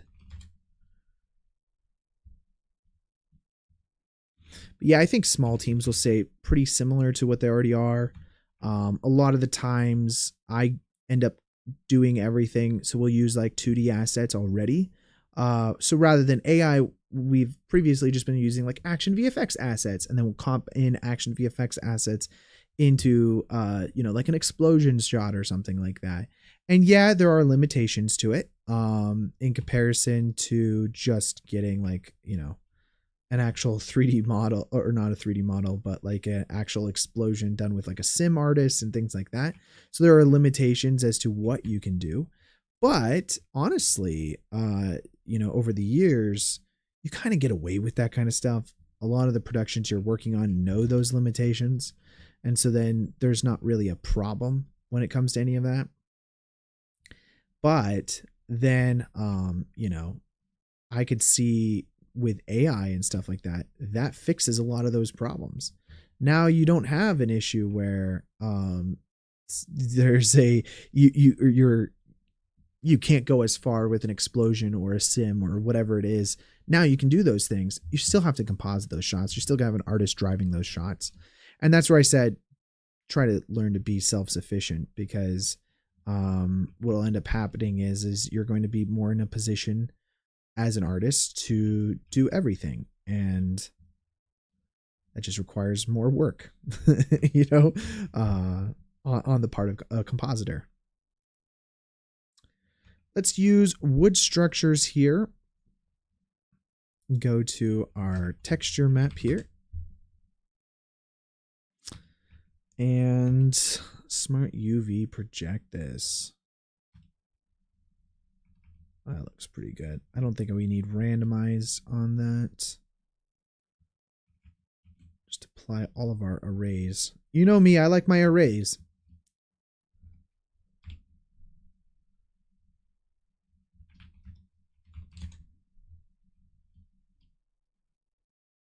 And let's go to structure again. Make sure we're selected on that. Beautiful, guys. Beautiful.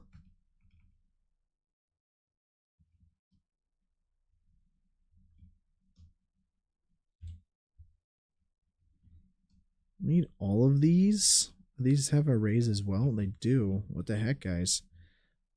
What the heck? Just do texture again. Just like slowly but surely cleaning all of this up. Wood structure.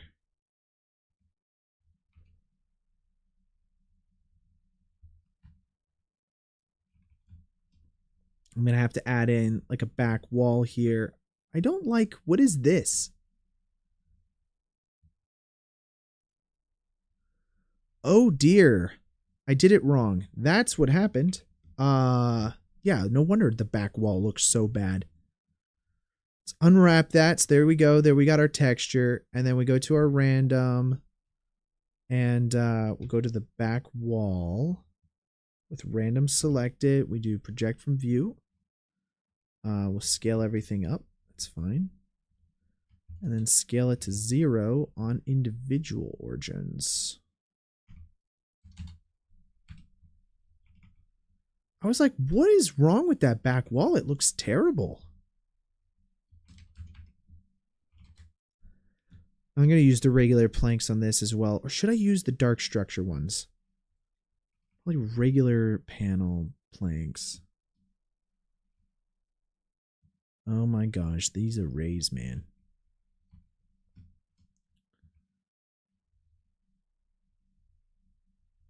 God, we'll do random as well.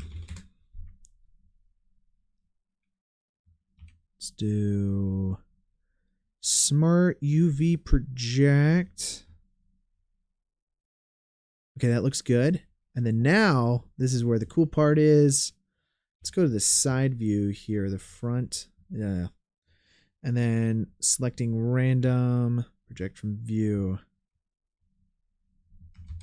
Scale those down individually and then everything upwards. You honestly want AI to take over the sucky parts of making animations like retopology, UV unwrapping, and bone rigging, all the other stuff, sucky parts that take forever to do. I know, you know what I'm surprised by? I like tried to look. There are some AI retopology tools out there. So there are stuff, by the way. But it's not as like, I feel like Blender should have it built in. Like, where is that? Just have a button. Retopologize this.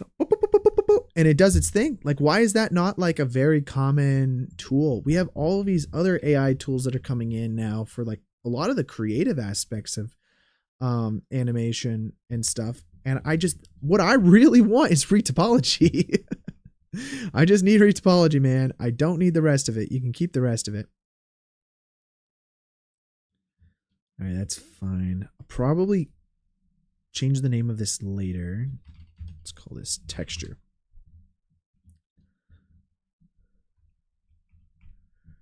And we'll do cube projection, honestly.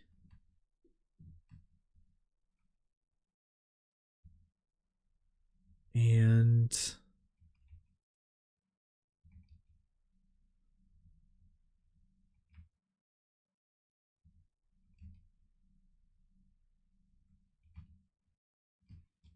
there you go, guys. How's that looking? Now we gotta get these barrels done. Probably delete all of the barrels except for one, and then this rope also. Need a rope. 100% agree with topology. I think that's like the thing. Oh, rigging also. I mean, they have some auto rigging tools out there, but like I want retopology and rigging. That 100% would be so cool, just to give you like a really good rig.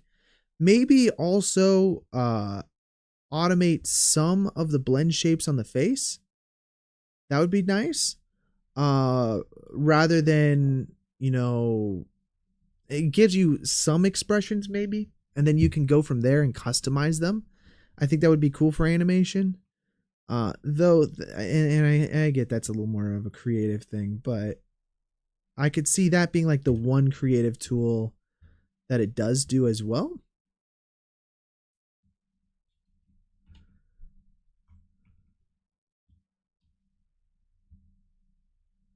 Okay, guys.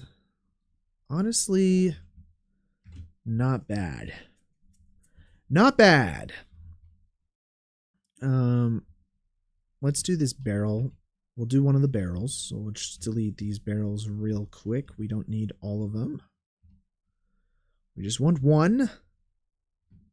And here's the thing about barrels. Okay. I looked up barrels. They've got planks here. And we don't. So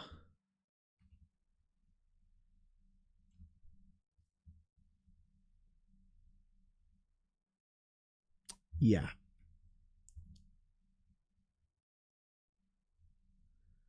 So we're going to go around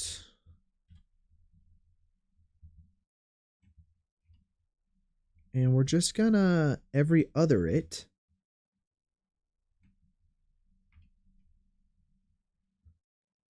Let's just see how well this works, okay?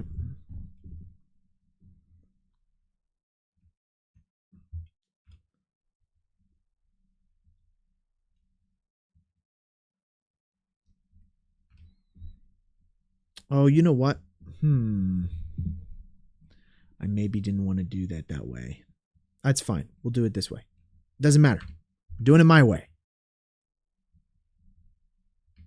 We'll do it live.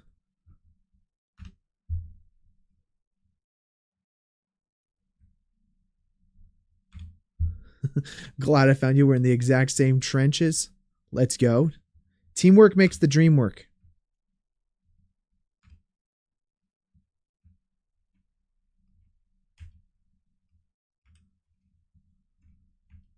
Okay, great. So now we got these individual pieces. And then if we treat this to, let's go over here to individual.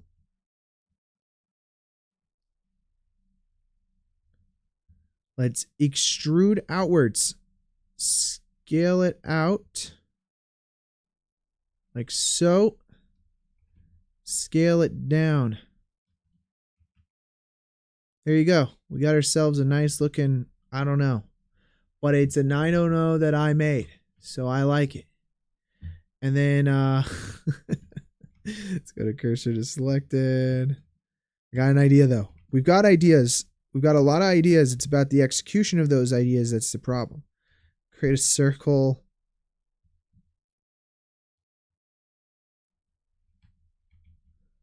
And let's extrude that inwards. Let's grab this whole thing, extrude it upwards, scale it out. Extrude it inwards. Boom. You've got yourself a ring. We duplicate that. We move it up. You move it up in the world. Scale it out. And you still got your ring. You duplicate it. You move it up in the world. You scale it out. You got your ring. You do the same thing again. You duplicate it. Actually, technically now, we take all of those. We duplicate them. We mirror them on the z-axis, which actually we'll want to do with the median point enabled because otherwise it's not going to mirror them all. There we go. We move them up. And voila. You scale that down to match. I may have, there we go, lost it for a second. Scale that up.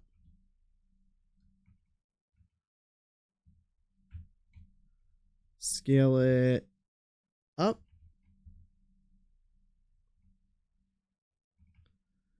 There you go, guys. We got ourselves a nice looking barrel that I bet you didn't know you could do. Hi, Connor. Oh, no, did I miss? You didn't miss anything, man.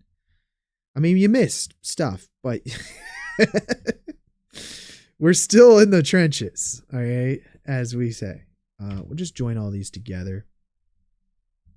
For this barrel here, yes, for this barrel here, we're going to create a texture. We're going to also create a random because we're going to have random planks on this thing. And then we're going to also go into our materials. Let's use our wood panel plank. Okay, so we're going to be using the wood panels for this barrel because I like this wood panel texture. And then we're going to select everything under our texture here. And then we're going to make sure that we just use Smart UV Project. Just see how well that looks. That looks pretty good. As you can see, the barrel texture works really nicely. Now, the only thing that would make it a little better is if we randomize each plank. So we're going to go to top view using the random tool here. Let's project from view. Let's scale everything up. And then we're going to swap this to individual and we'll scale those down. There we go. We got a really nice looking barrel, guys. Well, you're missing the point. This is now a game development channel instead of a visual effects channel. Yeah, we are now a game development channel. Oh, please. Am I going to start losing subscribers? Gosh darn it. Okay, let's do barrel metal. I don't think we need underscores. I haven't been doing underscores, so let's just do a regular. And then under our principal BSDF that we have here, let's increase our metallic texture on this guy. Let's see. We want to use Smart UV project. We will make you darker. Cancel Connor. Dude, I swear you guys try canceling me every other week.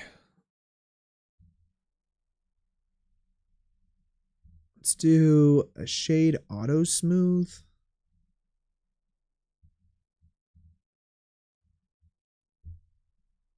Let's make that fully metallic. I don't like it. I don't like it. I don't like it at all. It's the Eevee thing, honestly. I really just don't like how it does metallic materials. It's just not I'm not a fan. Let's go back. See if we got some nice looking metal that I can use.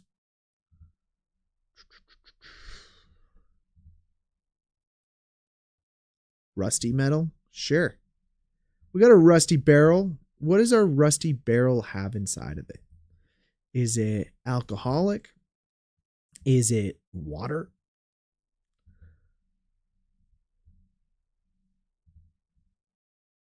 Call this rusty metal. The reason why I'm trying to be very clean with our textures here is that we're going to be making a lot of game assets moving forward.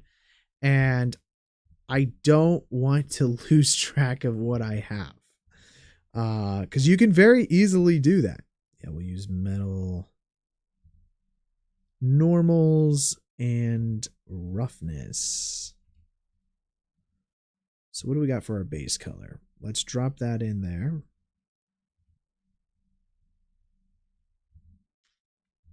And let's see, metallic and our roughness. And then our normals get plugged into normals. We'll do normal map.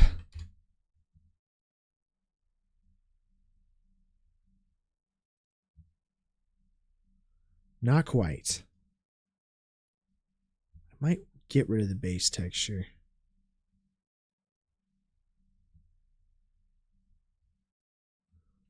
And what? It's just a darker...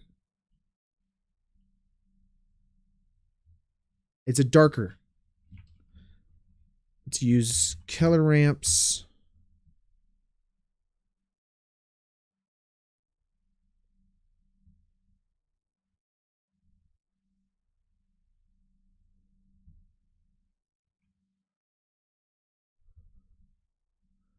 Guys, we have a barrel.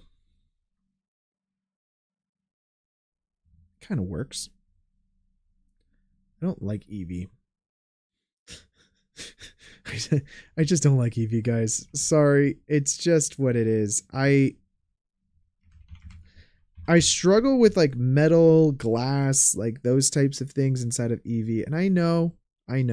That's literally the whole reason why physical base is better. It's for like skin, metal, and glass. But it really does make a huge freaking difference for me. Okay, great. So now we have our barrel metal and we have our wood pallets texture. We can join all of that together. And what do we got? A bippity boppity boo. No. So let's we probably should change that. So that's UV map. That's random. Oh, right. Okay. I just need to specify this. So we're going to use the UV map of UV map. Plug those into your textures and your normal map. That way when we join it together, it can distinguish between all of our different UV maps that we have. Great. So now we got ourselves a barrel, guys. Let's go and duplicate that. We can scale it down. That's great. Duplicate that. Duplicate it again. Rotate it 90 degrees. Rotate it outwards.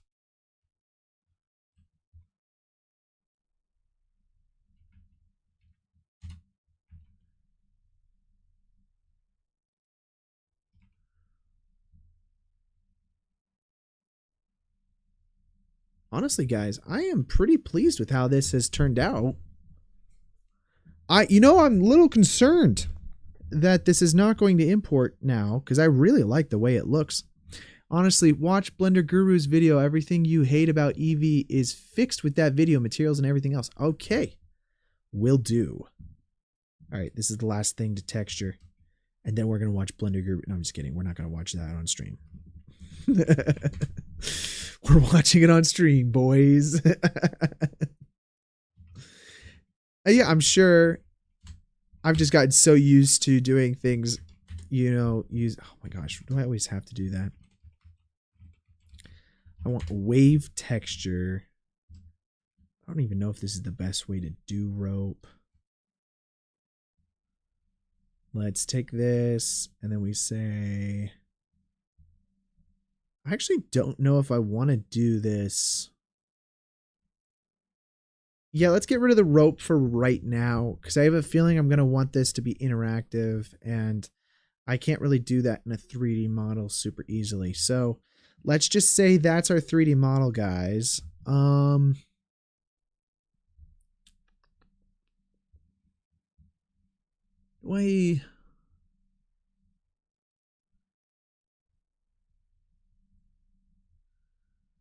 Hydra helps to preview models for Unity and Unreal. Okay, I've never done that before. Hydra Storm Engine to preview it.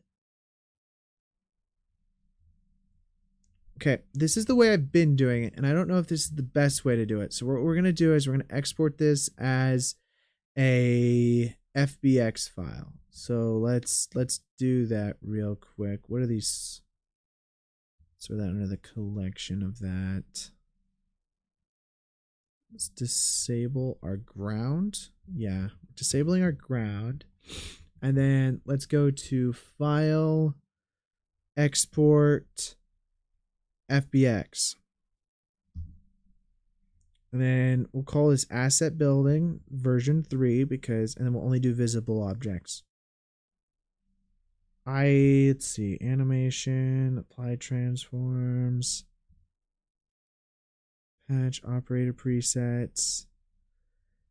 Great tips for textures too, but use of AO textures. He has great tips for textures too. Okay, well, I'll definitely check it out, guys. We're just gonna see if this materials comes out. Okay, so we're gonna export that. Boom, it's exported. Now let's go open up our 3D game engine file of Unreal, baby. Load it up.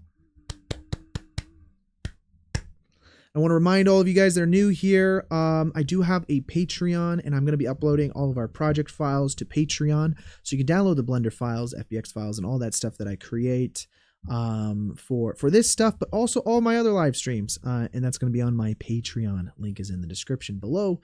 So if you guys want to join and help support the channel, that's the best way to do it. And you guys get some cool stuff out of it, including, by the way, our Surface Imperfections pack. If you join the Patreon, you get to have access to that. I didn't use that at all today, but I will be using it going forward. Come on, Unreal. I think this is my least favorite part about Unreal Engine is how long it takes to open. It takes a million years, and I feel like I'm slowly dying inside as I'm waiting for it to process all of its global shaders in the background. but it's fine. We'll get there. Also, if you guys want to know what this game is based off of, go watch my short film. It's over on my YouTube channel right now.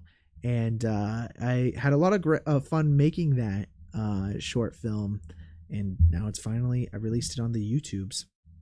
Never thought I'd see Connor creating a game in Blender. Well, we certainly made the assets. Okay, here we go.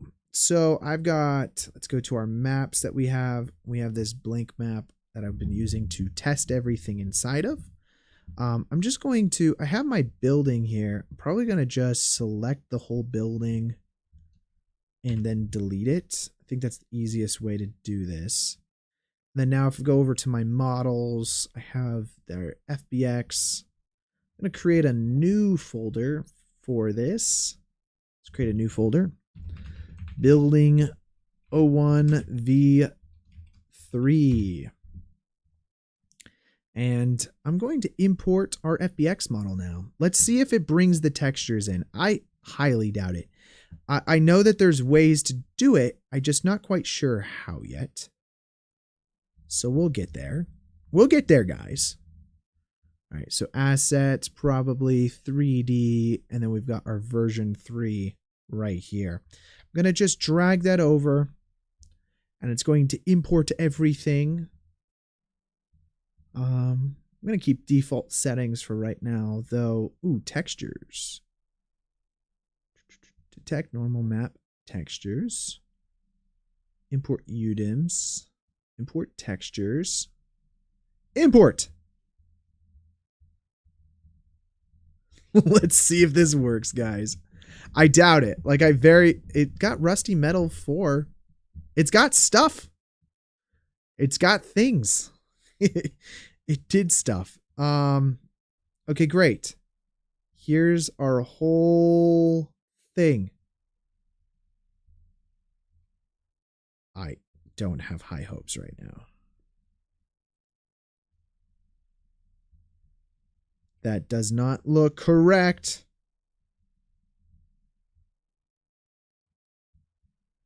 Yeah, guys, I also hate moving around in this thing. Wood structure, wood panels. Okay, so this came in. It did things. What probably did not come in correctly were the random textures nodes that I was using. That probably didn't come in. Holy cow. Is it right click? Goodness gracious. Everything's so backwards here. So normal map. Normal map. I don't know what that is. That's just a brown material. Never, okay. No. Shyness map, multiply, shyness map. Ah! Details cannot be shown. Substrate beta is not enabled for this project. Okay, so we're just gonna close that. I doubt then, so when I play this back,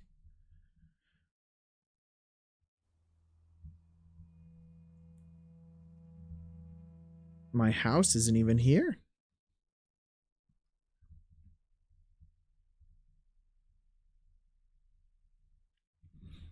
Guys, my house isn't there. Okay, we're gonna Google stuff. We're gonna Google it.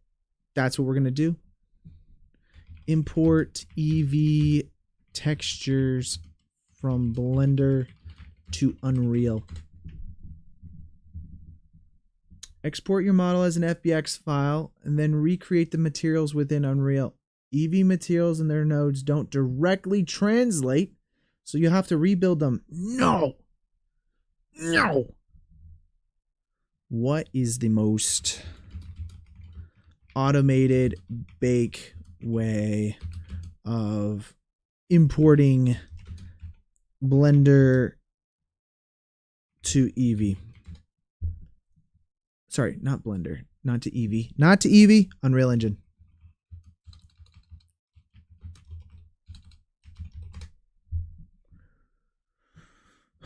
To achieve a more automated workflow when importing Blender assets to an Unreal Engine, especially concerning texture baking, you can utilize tools and techniques that streamline Blender add-ons. Send to Unreal.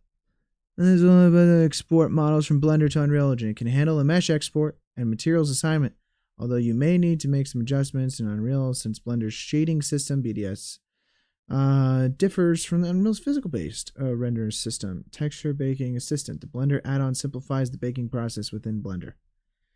Okay, so what is this Texture Baking Assistant?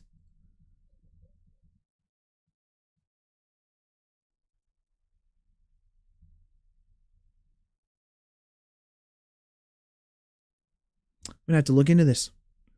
Hydrastorm is the way.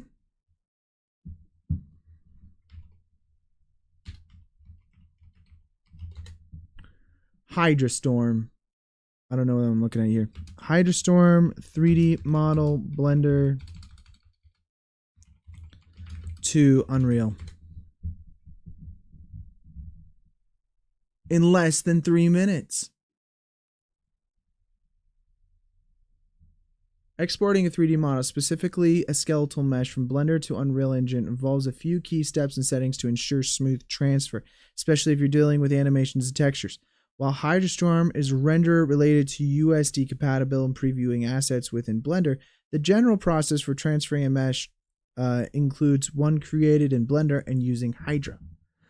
Guys, I think there's a way inside of Blender to bake things. I don't do it. So I haven't done it. File. Is it under like render preset settings? Ray tracing. Oh, that's cool. Eevee ray tracing. Oh, dude, that looks sweet. We're going to keep that enabled. I freaking like the way that looks.